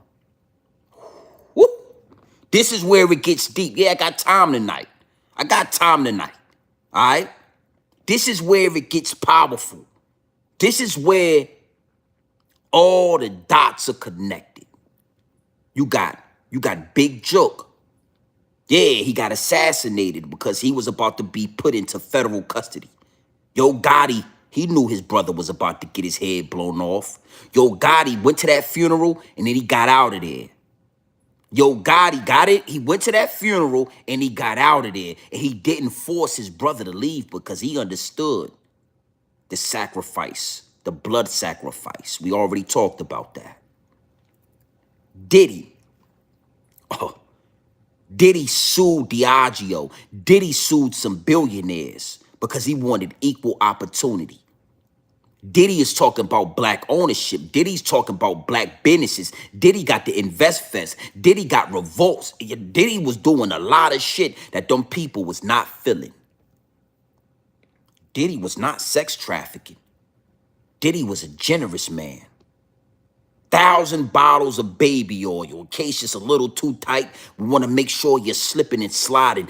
Diddy was giving male prostitutes the opportunity to come down and knock down Cassie. We all remember Cassie on TRL and BET. Diddy was paying the man to fuck Cassie, to bust her back out. The fuck you mean? I don't think that is sex trafficking. But all these things are coming to a head right now for a reason. Nothing is by coincidence. Y'all want to talk about it? This is why they distracting us. Because America's in shambles right now. The president, the so-called president, is obsolete. We don't know where he at. The replacement is an Indian woman that they trying to convince us is a black woman. Salute to Janet Jackson for calling her ass out. Janet Jackson said, bitch, I ain't know you was black. I didn't know she was a black woman because she's not black. In the midst of all this Puff Daddy circus that's going on, something happened a few days ago, maybe last week, that I don't hear nobody talking about. Do y'all know what happened? Do y'all know what took place about a week ago?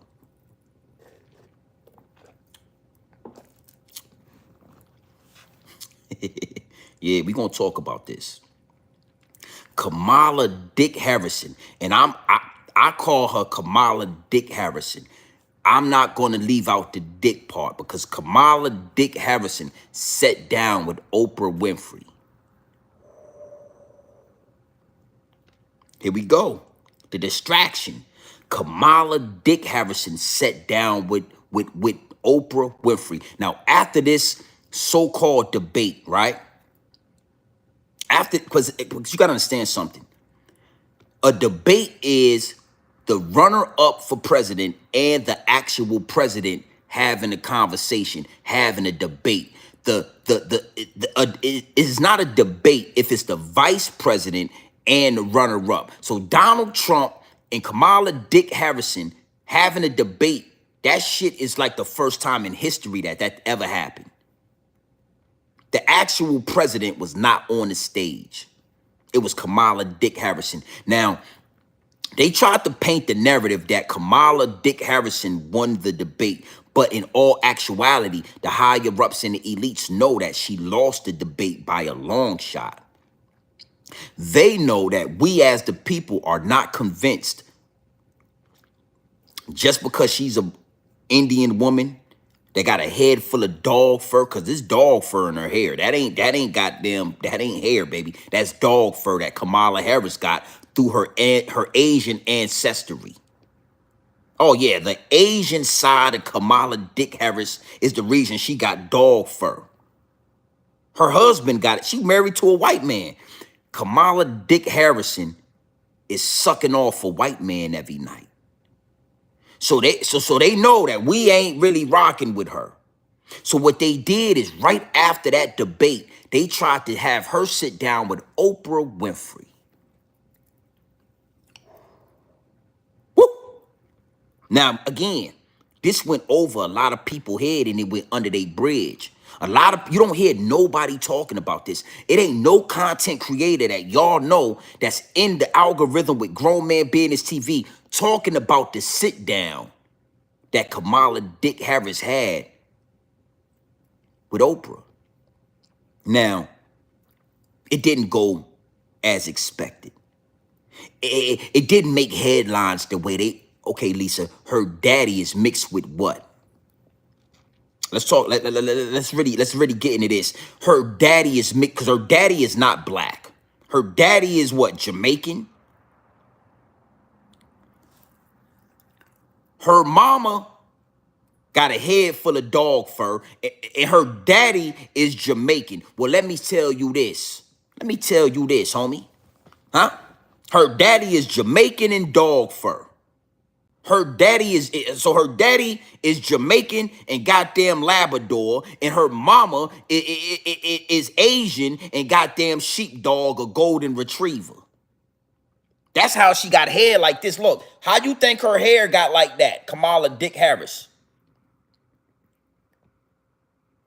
And I want to tell you something.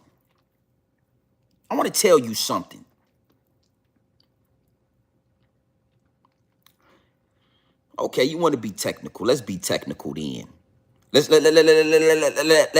be technical then. I never said Jamaican was a race. Jamaicans are Africans. They're just different. Jamaicans are Africans that was dropped off in Jamaica on the way to the Americas. They dropped off Africans in Haiti. They dropped off Africans in Jamaica. They dropped off Africans in all these islands. And these islands were breeding camps. Now, we can get into that. Where they used to make up words like motherfucker because they would make those Africans have sex with their mothers That's what, so Jamaicans are, but we not black people. We are not that. Now, let me give you some game before I move forward with this. You go get with a Jamaican and you walk down the street and somebody walk up to y'all and say, how are you two black people doing? Guess what the Jamaican gonna say? Tell me in the chat what the Jamaican's gonna say. Oh, cause I'm out, yeah. You get in the chat and I talk about dog fur, but I'm very aware. I'm very smart with this shit. They use the islands, all the islands, Haiti, Jamaica, all of the islands were used as breeding camps. And what they did was they would breed slaves there. So a Jamaican is an African. We not African. Salute, all in alkaline lifestyle, salute to that. But that's exactly my point. All in alkaline lifestyle. If I called you black, what would you say? You would say, no, I'm Jamaican. If you was walking down the street with an African, all in alkaline lifestyle, and the African was walking down the street, and somebody walked up and said, "You are two beautiful black women," the African gonna say, "Oh no, me, I not a black. I'm African." All in alkaline lifestyle gonna stop him and say, "Hold up, I appreciate the compliment. You know what I'm saying? In his feminine energy, but I'm not black. I'm Jamaican." So because her daddy has got some Jamaican in him, don't make her black. Now she black because they want us to believe she black, because it's the black vote that matters. It's not the Jamaican vote. It's not the Haitian vote. It's not the goddamn, Guantanamo Bay Island vote. They don't care about none of y'all vote like that. It's our vote. So now they got to pander to black people. They need us to accept her as a black woman, and we ain't going for that. You even got Janet Jackson with all that goddamn, Janet Jackson got a white woman nose. But even Janet Jackson said that ain't no goddamn black woman. I don't really like that part of it. This is where it get real at. This is why everything is happening, because I don't like how people try to claim black when it benefit them. Nobody want to be a black man until it's time to be a black. Everybody want to be a black man until it's time to be a black man for real. Everybody want to claim our culture. Everybody want to play in the mud with black people until it's time to stand on business. Yeah. Niggas want to be rappers. They want to wear their clothes like us. They want to jock our slang. They want 3 cuts in their eyebrows, trying to wild out until the white man with that dog fur walk down on their ass. And then they say, "Oh, no, I ain't not black." "Oh, no, sir, officer, no, sir, officer. Officer, I ain't not black." "I'm sorry, officer, I ain't not black. I Jamaican. Bumba clad, ras clad, the pussy with a bumba clad. What a Bonty boy, or a black? I'm not black, I'm a Bonty boy. Pussy the bumba clot." Everybody want to be black until it's time to be black, nigga. Yeah. So, excuse me if I stand on this a certain way. Puff Daddy is a black man. Grown Man Business TV, I'm a black man. Busta Rhymes is a Jamaican. Bumba clot. Bumba clad the pussy the bumbaras. All right? Busta Rhymes is a Jamaican man. All right? I'm not gonna allow you to be black when you want to be black, nigga. Because it's rough and tough like them Afro puffs when you want to be black. All right? The distraction. Kamala Harris was dominated by Donald Trump so bad that she immediately had to go sit down with Oprah Winfrey. But guess what? Because Kamala Harris is a puppet, because Kamala Harris is an Asian woman trying to portray as a black woman, she needed to go sit down with Oprah Winfrey. That dog fur having husband that she got. When she came home after that, goddamn, listen to me. When she came home after that debate, her husband with that dog fur said, "God damn it, Kamala, you blew it." You blew it, goddammit. I sit here and watch Donald Trump do you. Hey, I told you to do what you gotta do. You better get Megan Thee Stallion, Beyonce, Oprah Winfrey. Bitch, you better do. That dog fur white man is busting down the back. Every chance he get, he busting the back out. Now, I want to play something for y'all. Because the fact of the matter is, she is not a black woman. She knows nothing about black culture. She can't act like she's us. And it's so obvious that it's disgusting work. Now, again, Kamala Harris sat down with Oprah Winfrey. You don't hear nobody talking about it because it was disgusting work. But here at Grown Man Business TV, I want to just give y'all, I want y'all to watch this.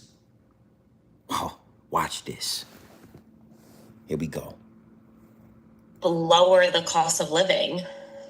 Yeah, first of all, We really would love to know what your plan is to help lower the cost of living. Yeah, first of all, thank you both for being here. And yours is a story I hear around the country as I travel. And in terms of both rightly having the right to have aspirations. Listen to the answer she just gave. I'm going to play it back. For rightfully having the rightfully. First off, the cost of living is high because of Kamala Harris and Joe Biden. When Donald Trump was in office, it was a lot of money. It's a whole lot of money in this month. I'm talking everybody was getting the bag. But under their presidency, we got inflation. We giving billions of dollars to the Ukraine. We sending money here. We sending money there. But nobody can understand where the money is at. Now, I'm going to play this again because I want y'all to really understand what's going on. The white lady asked her with a head full of dog fur, what are you going to do about the cost of living in America? And I want you to listen to this nasty, disgusting answer. Look how she playing with look how she dancing around the answer. All right, salute to the chat. We really would love to know what your plan is to help lower the cost of living. Yeah, first of all, thank you both for being here. And yours is a story I hear around the country as I travel. And in terms of both rightly having the right to have aspirations and dreams and ambitions for your family and working hard and finding that the American dream is, for this generation and so many recently, far more elusive than it's been. And we need to deal with that. And there are a number of ways. One is bringing down the cost of everyday necessities, including groceries. Why is, you got to understand how nasty this is. You got to listen to this shit. As grown men listen to that and it sound like babble, like wabble, babble, and rightfully, and everybody's for rightfully, the rightful souls, and rightfully because there's something that I hear as my travels around the America. Babble. A bunch of babble. She never answers the question. You know what I'm saying? Hold on real quick. Salute the chat, man. Yo, she never answers the question, and it's becoming, and we gonna go, hold on. You know what I'm saying? I really want to break this thing down real quick, man. Salute to the chat, man. Y'all in the right place. Nasty work, Kamala. It's nasty work. You know, we really got to put this into perspective on what's going on in America. We really got to put this into perspective, my G. You know?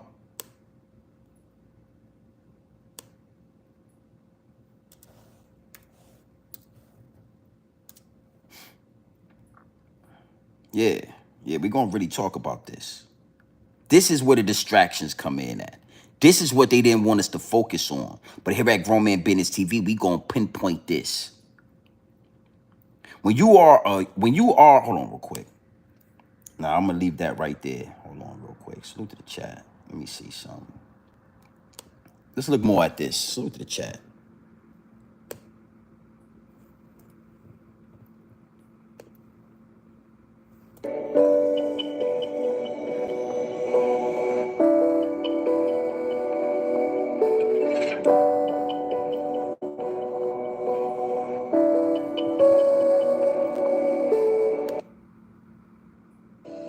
In terms of both rightly having the right to have aspirations and dreams and ambitions for your family and working hard and finding that the American dream is, for this generation and so many recently, far more elusive. Rightfully having the rightful aspirations for your dreams, and rightfully have the rightfully. What you talking about, Shawty? You good? Then it's been. Everything all right over there? And we need to deal with that. Yeah, we need to deal with it. There are a number of ways. Oh, okay. We really would love to know what your plan is to help lower the cost of living. Yeah, first of all, thank you both for being here. And yours is a story I hear around the country as I travel. And in terms of both rightly having the right to have aspirations and... This is why y'all didn't hear nothing about this. It's desperate times right now. It's deeper than rap. It's deeper than white. It's deeper than dog fur. It's deeper than black. It's deeper than FBA. It's deeper than rap right now. This is why Young Dolph case just suddenly took off right now. This is why Diddy has been being crucified. One of the main reasons is because we need to cover up this circus of a government that's going on in America right now. And you need to know something. If Kamala Harris gets in office and she goes to sit down with Putin, Russia, China, North and South Korea, the dictators, they are not going to respect Kamala Harris. When Kamala Harris go over there and try to have a conversation with Putin, right? Russia, this all they going to see right here. This all they going to see. This all they going to see when they look at Kamala Harris. They're going to say, Kamala Harris, would you mind? Would you mind dropping that cleavage? Oh, we love you, Kamala. We would love you to do your American duties, but you need to do it on your knees, Kamala. Kamala Harris, you can't do your American duties talking to us like that. You need to get on your knees and do your See, this is what you got to understand. And I don't care if you get offended. I'm going to keep it real with you. The only thing Kamala Harris need to be doing is learning from Monica Lewinsky. Oh, yeah. Yeah. Kamala Harris, if you would take a note out of the book of Monica Lewinsky and you would do your American duties the same way Monica Lewinsky did her American duties, then Joe Biden would be strong and healthy right now. Oh, you could have helped Joe Biden. But instead, you trying to sit down with Oprah. You going back and forth with a grown man like Donald Trump, a billionaire like Donald Trump. You think you got something to say to it? No, you don't need to be talking with your mouth. Kamala Harris, you do not need to be talking with your mouth. You need to be performing the Monica Lewinsky with your mouth right now. If you was in the Oval Office and you was doing what, listen to me. You got to understand, we all know who Monica Lewinsky is. Everybody in this chat right now know exactly who Monica Lewinsky is. Because Monica Lewinsky did her wifely and she did her American duties in the Oval Office. She even got a little bit on her blouse. She spilt a little bit on her blouse. Now I would have gave Monica one of those because bitch, you don't spill a drop of this right here. This shit is potent right here. This is magic. This is life. You don't spill this shit on your blouse, Monica. But you know what? I would have gave her a pass. Because Monica Lewinsky was doing her American duties. And you know what? Kamala Harris, from Grown Man Business, from me to you, I'm telling you, we don't need you in the White House having debates. We don't need you in the White House walking and talking. We need you on your knees doing your American duties for Joe Biden or Donald Trump, whoever it is that you want to do it. But you need to do it. There is not one presidential, there is not one, global leader that is going to respect America or Kamala Dick Harris.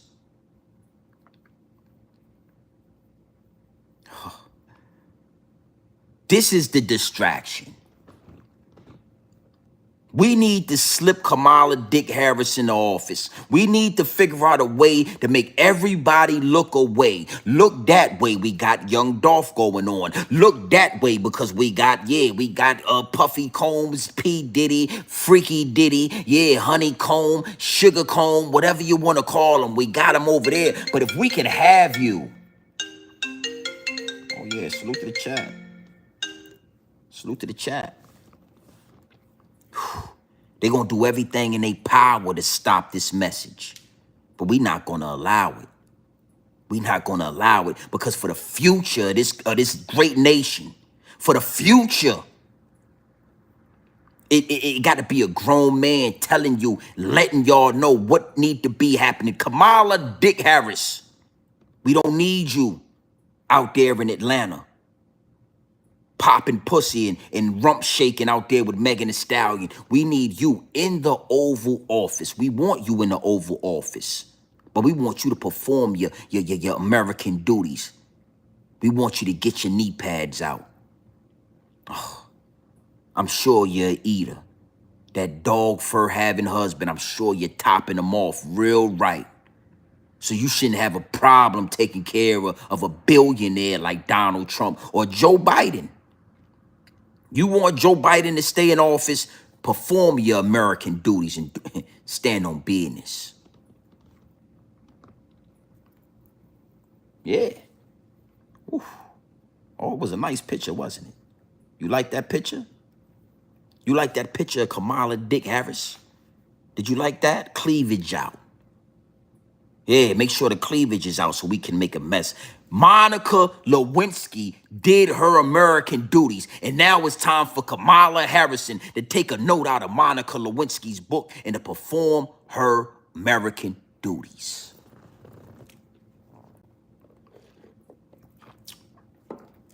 Big salute to the chat. Big salute to the chat. It is what it is, and it'll be what it's gonna be. The confusion, the delusion, the illusion, the distraction is that America is in shambles right now.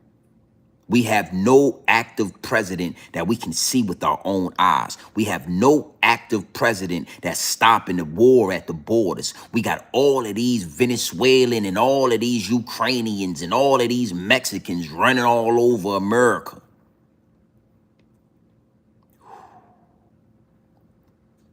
We got $300 billion that we sent over to the goddamn Ukraine. Kamala Dick Harris, I would like for you to explain what's going on with that $300 billion. You want to bring down the cost in America, spread out $300 billion amongst the American people and watch us stimulate the economy. Watch us stimulate the goddamn economy with that $300 billion. But I ain't seen a road built in the Ukraine. I ain't seen a skyscraper. I ain't seen the shopping mall. I ain't seen the grocery store. I ain't seen the church. I ain't seen project buildings. I ain't seen nothing being built in the Ukraine with that $300 billion we sent over there. But you want to talk about the cost of living. We don't need you We don't need you involving yourself in anything, in any politics when it comes to the American people. We need you in the Oval Office like Monica Lewinsky was in the Oval Office. Do you remember how happy Bill Clinton was? Do you remember how vibrant Bill Clinton was? I remember as a young man watching Bill Clinton go to the Arsenio Hall show. I know a lot of you youngsters don't remember this, but it was a black man by the name of Arsenio Hall. And he had an Arsenio Hall show, something like Steve Harvey. And Bill Clinton was up there playing the goddamn saxophone.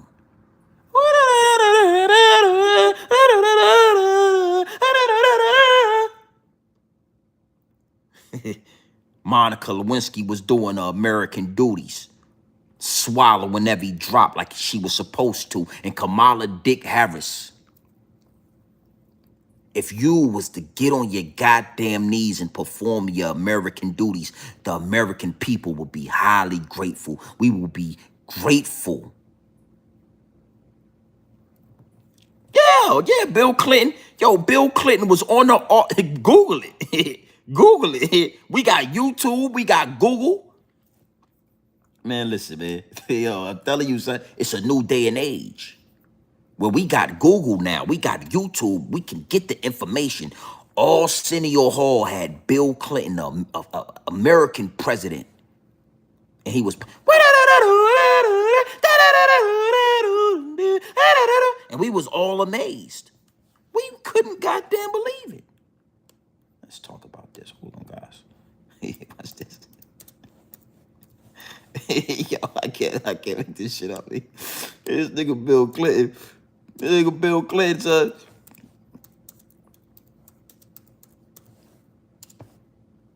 Here it is. Now do you want me to give you the game? Oh yeah, he smoked weed as well, but we didn't talk about the marijuana. Let's talk about this. This is Bill Clinton right here. Look at Bill Clinton on the Arsenio Hall show. Look how vibrant he is. Upright. His back is straight. His goddamn dog fur is blown out. Oh yeah, he got that dog fur blown out, smelling like Sassoon shampoo and Newport cigarettes, or smelling like Sassoon shampoo and goddamn Hydro, or goddamn back in those days we didn't have Hydro. They was smoking Acapulco Gold, lobster and shrimp.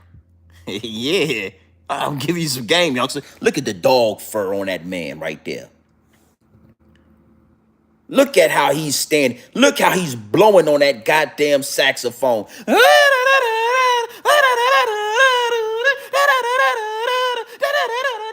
Monica Lewinsky was swallowing every drop.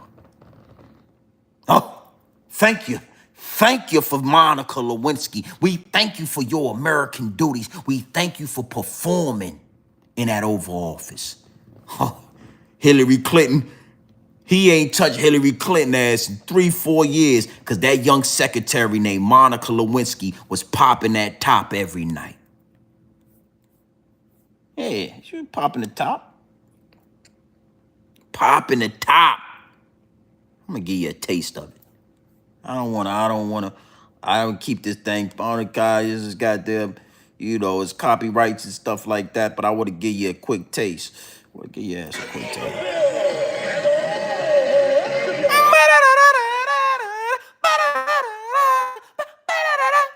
Nigga had the black glasses on and all that. I can't give you too much of that because they don't want it. You already know how they do. Kamala Dickerson Harrison. Oh, Dick Harrison. Salute to the chat, man. Let me see something. Let me find something better with Kamala. Yeah. Is that a real picture of Kamala? You goddamn Skippy it was. This how we see you, Kamala.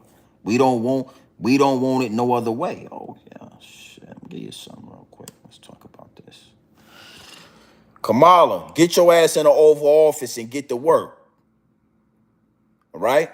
That's how we want you in the Oval Office. You want to make America great again, Kamala Dick Harrison. You take a note out of Monica. Let me show y'all. Let me show y'all an American hero. Let me show y'all an American hero. Let me show you an American hero right here. Oh, salute them. Let me show you an American hero right here. Let me show you one. Let me show you an American hero right here. Right here. Right there. Yeah. Yeah. Monica Lewinsky.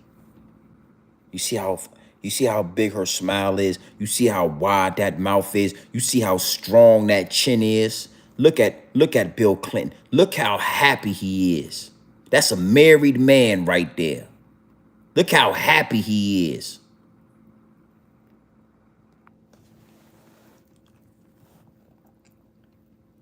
America is in shambles right now, man. And we got to be sure to not fall for the double cross and always look for the triple cross. It's time. Listen, man. Yeah, that Superman, hey, just talk. That Superman chin. Yeah, that Superman chin is something that will change your life. That Superman chin, when they got a strong chin bone right there and they know how to stay on pivot and they know how to stay on rhythm. Do you remember how much money was flowing through America when Bill Clinton? Do your research. Do you remember how strong America was when Bill Clinton was in office? Do you know what a good blowjob would do for the president of the Americas right now? How that would change? Big salute to the chat, man. You got to know something, man. I'm going to get in the jacuzzi tonight, and I'm going to relax, man, and free my thoughts, you know. Big salute to the chat. Yeah, I got the jacuzzi. Let me fill that water. Yeah, that jacuzzi is running right now. You see that? You see that?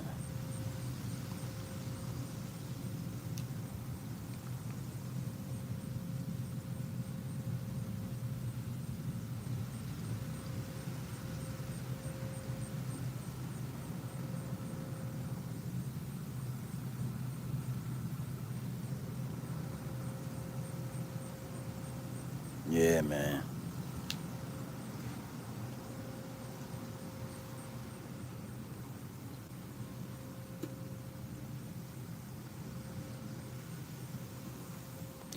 Yeah, it was a lot of money flowing, but Monica Lewinsky was doing what she do. You know, I had some people ask me in the DM about the White Room. Salute to the chat, man. We gonna close out. I had some people in the DM saying, GMB TV, man, we see you always walking through the White Room, and what you know. So this room right here, say hello to Rufus. That's my dog Rufus right here. That's my dog Rufus right here. You know what I'm saying? He just sitting chill in the crib and all that. But the White Room, this is just a room that I use to meditate. You know what I'm saying? Meditation is key, man. You know, get my thoughts together. You know what I'm saying? Sometimes I play chess. Feel me?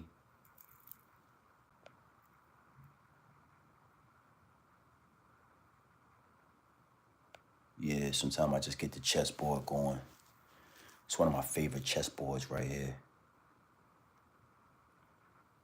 You know, and I wanted to kind of show y'all, because they was asking in the White Room, so I'm gonna just put this up here for them to see. It's really about legacy, homie. You know, when I talk about FBA, when I talk about grown man business, it's not just about like pools, it's about legacy. it's about kind of figuring out who you are, what you stand for, who you doing it for, right? So, I just wanted to show y'all something real quick. This is a mural that I got in the crib right here in the white room. You know what I'm saying? It's a spot where I, light incense, you know what I'm saying? Let that incense go. You know what I'm saying? Talk to Pops. That's big G&B TV. You know what I mean? That's big grown man business. You know what I mean? That's big grown man business and grandma right there. R.I.P. You know what I mean? But then over here, you got the real legacy, the ancestry. You understand? That's my grandfather right there. Black and white. Grandmother. You understand what I'm saying? Black and white photos. So I know I ain't come from Africa. You know what I mean? I know I ain't one of them, homie. Feel me? In the white room, we got that black art all over the walls. Got them real black queens all over the walls. We got Martin Luther, we got Malcolm X. We got Malcolm over here. Hold on. Let me show y'all something. Salute to the chat, man. We gonna close out in a few minutes. So I'm about to get in that jacuzzi, but it's one of my favorite joints. We got all the fixtures. You know what I mean? That's my daughter. She be having her shoes out. She be telling her to put her shoes up. She be having the damn shoes out all the time. See that? Big dog Malcolm right there. This what we do it for, man. This what we do it for. Salute to the chat. Salute to everybody that's standing on grown man business. It's one of my favorite. I wish I had a light. My light is out in here, but I wish I had a light in here so I could show y'all this. You probably could still see it, but you see that.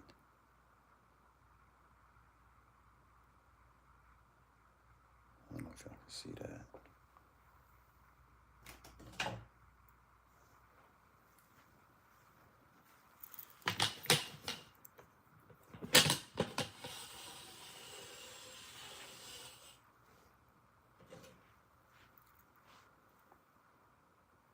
See that.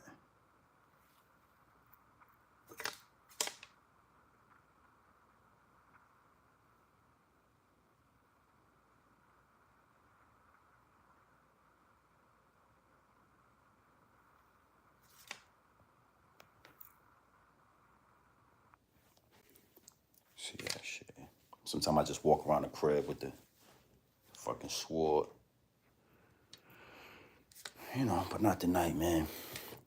They was asking about the white room. Yeah, man, Got the crystal lightings and all that. Salute to the chat, man. It's Pops right there. That nigga was swag. He had that swag about him. You know what I mean? He gave me all of that.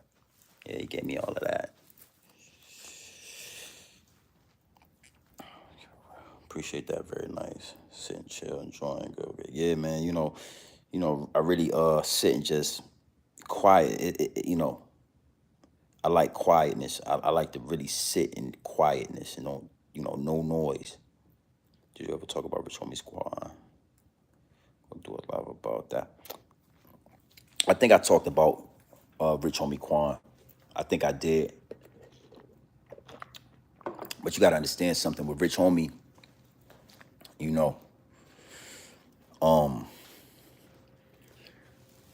They thought that distraction was going to be enough to keep us occupied. But Rich Homie Quan wasn't enough of a distraction to keep us occupied. It's a lot going on in America. And Rich Homie Quan taking a bad pill wasn't enough for us to really stay occupied with it. So if you notice, nobody's talking. Notice this, right? Nobody's talking about Rich Homie Quan. Man ain't been dead 4 weeks. He ain't been dead a month yet. Rich Homie Quan ain't been dead for a month, and the YouTube streets already cleaned the bones off of Rich Homie Quan. We done already talked about Rich Homie Quan. We done already ate. You know what I mean? We done already had a field day with that. Is no more to talk about when it comes to Rich Homie Quan. Now Puff Daddy, that's a big fish. That's something that gonna lay in these YouTube streets for the next 2 or 3 years. 2 to 3 years. Puff Daddy is gonna be in these YouTube streets. They're gonna milk that. Same thing with Young Dolph. They gonna milk Young Dolph like they milking Young Thug. It's all a circus. It's really all a circus. And it's going to be a straw that's going to break the camel's back, my G. It's going to happen. It's going to happen. These YouTube streets need a body. That's what this YouTube shit is about now. That's why when I get his game up and I talk the way I talk, it separates me from everybody else, because I'm telling you that YouTube needs a body. This YouTube, when they say these YouTube streets, that shit need a body. It start getting docile. It start getting boring. People don't know what to talk about. They start eating each other. When the YouTube streets ain't got a body, the YouTube content creators start eating each other. Niggas ain't really worried about Bibby right now. Niggas is talking about Dolph. Niggas ain't really worried about if Bibby is a rat or not. You understand? You understand what I'm saying? YouTube know that. The higher ups and the elites, they know that. The higher ups and the elites run this app. They own it. So they're going to give you a body every 2 months. They know that we hungry for that shit. Oh, the consumers, they need a body. My advice to you is do not become content. Don't become content, my G. I'm guilty. You know what I'm saying? That's why I rock with Just Talk Real Talk. Y'all make sure y'all get a chance. Y'all go subscribe to Just Talk Real Talk. You know what I mean? Go lock in with his channel. Excellent content. You know what I mean? He's creating a lane for himself. He's creating a lane for his own content. You understand? So I would suggest y'all go lock in and hit the subscribe button and check out his content, but I'm even guilty of it. You know what I'm saying? We end up, you end up going back and forth with a YouTube, but y'all end up creating and becoming content. But I done elevated, you know what I'm saying? With that last little situation with the homie Just Talk Real Talk, it elevated me. I'm above that shit to the point now where that ain't never gonna happen again. Because the YouTube streets need a body. And as long as you engaging with YouTube, they gonna deliver a body. If listen to me, if the shit dies down, right, with P. Diddy, let's just say in 2 weeks we stop talking about P. Diddy. And for some reason in 2 weeks we don't post about P. Diddy anymore. We don't talk about it. We don't give a fuck. We don't care, right? It'd be like Jay-Z or somebody. They'll get somebody on the same level as P. Diddy, and they'll try to sacrifice him for us to light up the YouTube streets, to feed us a new body. The higher ups and the elites will say, yo, they ain't talking about Diddy. Let's see what's going on with Dr. Dre. Man, we got some dirt on. We got one of these videos with P. Diddy that got Snoop Dogg in it. Let's release that to the public. And we'll be talking about a video with Snoop Dogg and a freak off, and there we go. Snoop Dogg will be the next 6 months of us destroying his fucking legacy. So I guess I said all that because Quan is past tense. Quan is over. Quan is a fucking dead man. He done. He gave in to the temptations of drugs, and he gave in to his addiction, and he took a bad pill, and he's out of here. That's it. What else is there to talk about? What are we? That's what I said about Dolph. That's what I said about Nipsey. And as artists in music, I love these guys' music, but in all reality, you know, I'm here to shine light on the living. When you dead, respectfully. You understand? It is what it is, and it'll be what it's gonna be.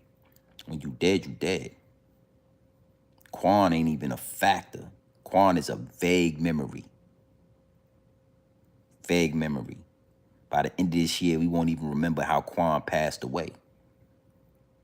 Hey, yo, man, didn't Rich Homie Quan pass away sometime? Like, yeah, I think he did. Matter of fact, he did, yo. Rich Homie Quan, he did pass away, B. Yo, that's crazy. Yo, what happened? Yo, somebody shot. He got shot? Nah, he didn't get shot. Yo, hey, Google it real quick. Oh, yeah, he took one of them bad pills, the ecstasy pills. He died it. Oh, yeah, I remember now.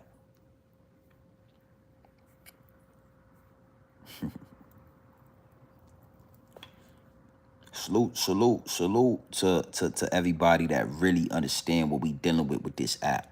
That's one thing I noticed about Just Talk. And again, salute to you, homie. But that's one thing I did notice about him. Even when we was doing our little thing, you know, he would be screaming that shit like, this shit is just YouTube. Like it's you know, it's a handful of us that really understand this shit and what it is. Just like the homie China. When China be talking, he get crazy, right? But then he'll say some shit that let me know he know this shit is digital Hollywood, nigga. And in digital Hollywood, somebody gotta get sacrificed to light the YouTube streets on fire. The streets need a body. That's me saying, ain't nobody said that about YouTube. Ain't nobody gave up that game about that. Ain't nobody said that about, I said that. These YouTube streets need a body, nigga. And right now, we got a pretty big one. P. Diddy. So yeah, the white room, that's where I sit. That's why I go in the white room. It's like I got the most, these couches must got like goose feathers or some shit in it. These are expensive furniture. Bro, I sit on that couch, I go to sleep, pass out. Sometimes I go to sleep on them couches in the white room. And I'll wake up and it's nighttime and shit, and all the lights in the house be off. Pitch black in this motherfucker, you know what I mean? But the game is the game. It is what it is, and it'll be what it's gonna be. You know what I mean? Big salute to the chat, man. I had a good time with y'all tonight.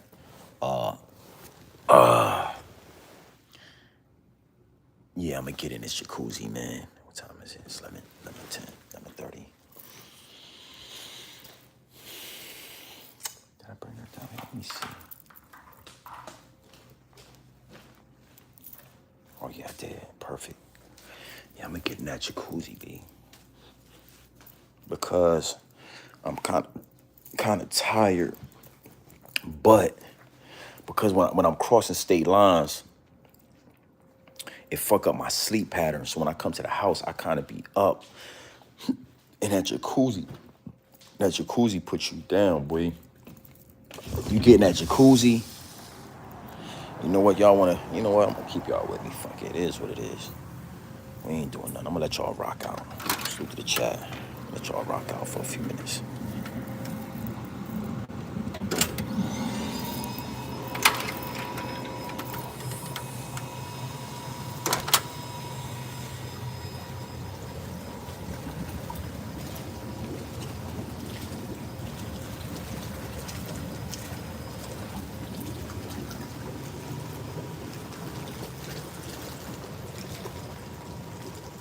Yo, I'm gonna go back live. I'm going live in the morning. Cause well, not in the morning, but yeah, early tomorrow. I'm going live, and this live is gonna be about Dame Dash. We're gonna talk about Dame Dash. We're gonna talk about the Rockefeller share that he trying to sell. You know what I'm saying? And we really gonna. I really want to break down. And again, just like they doing Puffy, man, it's nasty work. You know what I'm saying? It's disgusting. But that's what they do to the runaway slaves. You feel what I'm saying? That's what they do to the ones that's going to buck the establishment. They try to dirty your name up. They try to shit on you. They try to make everybody laugh at you. They try to assassinate your character publicly. You understand what I'm saying? And that's what they doing to Dame Dash. And I really want to snap out. I'm going to snap out on this one because, bro, these niggas is billionaires. I don't care what y'all went through. I don't care what. That's that Brooklyn. I don't like that, man. I don't like that, man. If that man trying to sell that Rockefeller share for 15 million, then you know what, Jay-Z, I don't understand it, homie. I don't understand the whole like that sucker mentality. I don't respect it, bro. That man in debt. That man, they blackball the you know, when you talking against the establishment, when you talking ownership, and I'm gonna go in depth about this. I'm really gonna break this shit down. I'm gonna say some things that is nobody saying on YouTube about Dame Dash. But just for a synopsis, when you bucking the establishment, they gonna use all the niggas on the slave plantation to crucify you. You understand what I'm saying? This shit is nasty work. If Dame Dash say he need 15 million for that Rockefeller share, then why haven't Jay-Z, you supposed to set that man down. You supposed to, this boss shit. We bosses. I'm a boss, nigga. I'm gonna call you, yo, get in contact with Dame. Tell Dame to meet me at the 4040 in Harlem, and we gonna have a Bonzini meeting, nigga. This is gonna be mob mentality. Tell him to have a suit and tie, hard bottom shoes on, and we need to have a sit down, and we gonna break bread. And you sit down at the motherfucking table, and I'm gonna have you sit down at the table, and we gonna talk, and we gonna figure this shit. You know, we ain't gotta be friends, Dame. We ain't gotta be friends, homie. But this what we gonna do. I want that Rockefeller share. How much you said you need? 15 million? Hey, Tata, cut a check right, or get on your, situated with the accountants. I want $65 million to be shipped off to Dame Dash. Wire $65 million to his account. Dame Dash, you have that Rockefeller, you have that reasonable doubt share to me by tomorrow. You have that reasonable doubt share to me in 48 hours. And I'm going to have $65 million wired to you. Now, guess what? You take that 65 million and you do your black network. You do your black movies. You do that shit you doing over there, whatever you doing. And I don't want nothing to do with it. We ain't got to be friends, homie. But guess what? My line always open to you. If you need me, nigga, call me. Billionaire Hove. Billionaire Hove, nigga. Nah, it's all good. Whatever it was, it is. But this thing we started, we built this shit from the ground up. Wherever we went off and we went left at, all right, my nigga, cool. I'm a billionaire. I'm a billionaire, nigga. I'm worth $2.5 billion. My wife is worth a damn near $1 billion. I got a house worth $200 million, nigga. You need 15 million to get out of debt, right? You got child support, that's 800,000. You owe the IRS like 10 million. Man, listen, man, I'm gonna send you $75 million, nigga, because I want that reasonable doubt. I want to own the rights to that. I need that. But in the meantime of me getting what I want you to, nigga, you like to attack the establishment. Well, this is what you do. Here goes 75 million.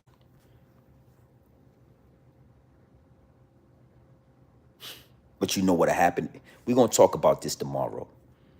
I'm really about to go in because I don't see nobody doing it. I don't see nobody giving up the game on this shit. Dame is a runaway slave. Dame is the slave that every time Leo Cohen and all these other Jewish people try to rape the culture, Dame was the one pointing that shit out. Don't sign that contract. Nah, do this. Nah, we doing this. We got Armadillo.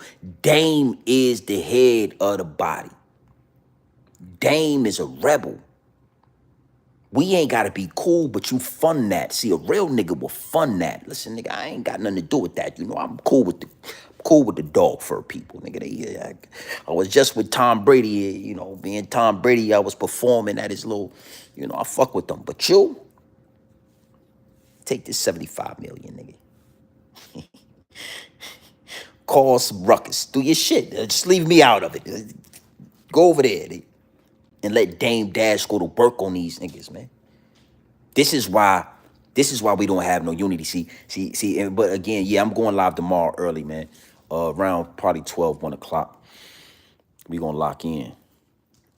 You feel me? So, yeah, MJ, what it do, homie? Listen, man, I'm gonna let y'all get to it. You already know what time it is, man. It's your boy, Grown Man Business TV. Feel what I'm saying? You can tap in, you can tap out. But you know my slogan. You know what I suggest. I suggest you tap in, man. I suggest you tap into this grown man business. I suggest you tap into this grown man content at all times. You already know what it is. Straight off the bricks into the bottles. Straight off the brick into the bottles. Straight raw, pure, uncut, no extras, no preservatives. We giving it to you straight off the brick into the bottles.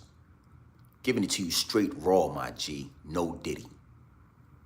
No Diddy. Giving it to you straight raw, man. Raw. Make sure y'all hit the like button. Make sure y'all hit the subscribe button. Make sure y'all tapped in. We going live tomorrow. Dame Dash, I already got the thumbnail set up. I almost was going to do that tonight, but I'm glad I got this one done. I ain't going to do too much more talking about Dolph or Diddy. I'm going to tap in here and there, but them niggas is, they cook. Diddy's cooked. Dolph is dead, nigga. We going to talk about Dame Dash tomorrow. Yeah. For sure. I work hard for this shit, B. You feel me? You know, you gotta know something, man. It's different, bro. When you put that work in for this shit, it's different. You stand on it different. You talk about it different. You know what I'm saying? All you gotta do is stay consistent. All you gotta do is be committed and stay consistent. Be consistent and stay committed, and you will have whatever it is you asking for. Whatever it is you asking for, B. Sometimes I still be like, damn, I almost can't believe this shit. You know what I'm saying? I came from nothing, nigga. I be looking around sometimes, but I can't believe it. I still can't believe this shit, but it's all good because I want more. So listen, man, you already know what time it is, man. It's your boy, Grown Man Business TV. Tap in, tap out, but you know my slogan. You know what I suggest. And I suggest you tap in. Gang.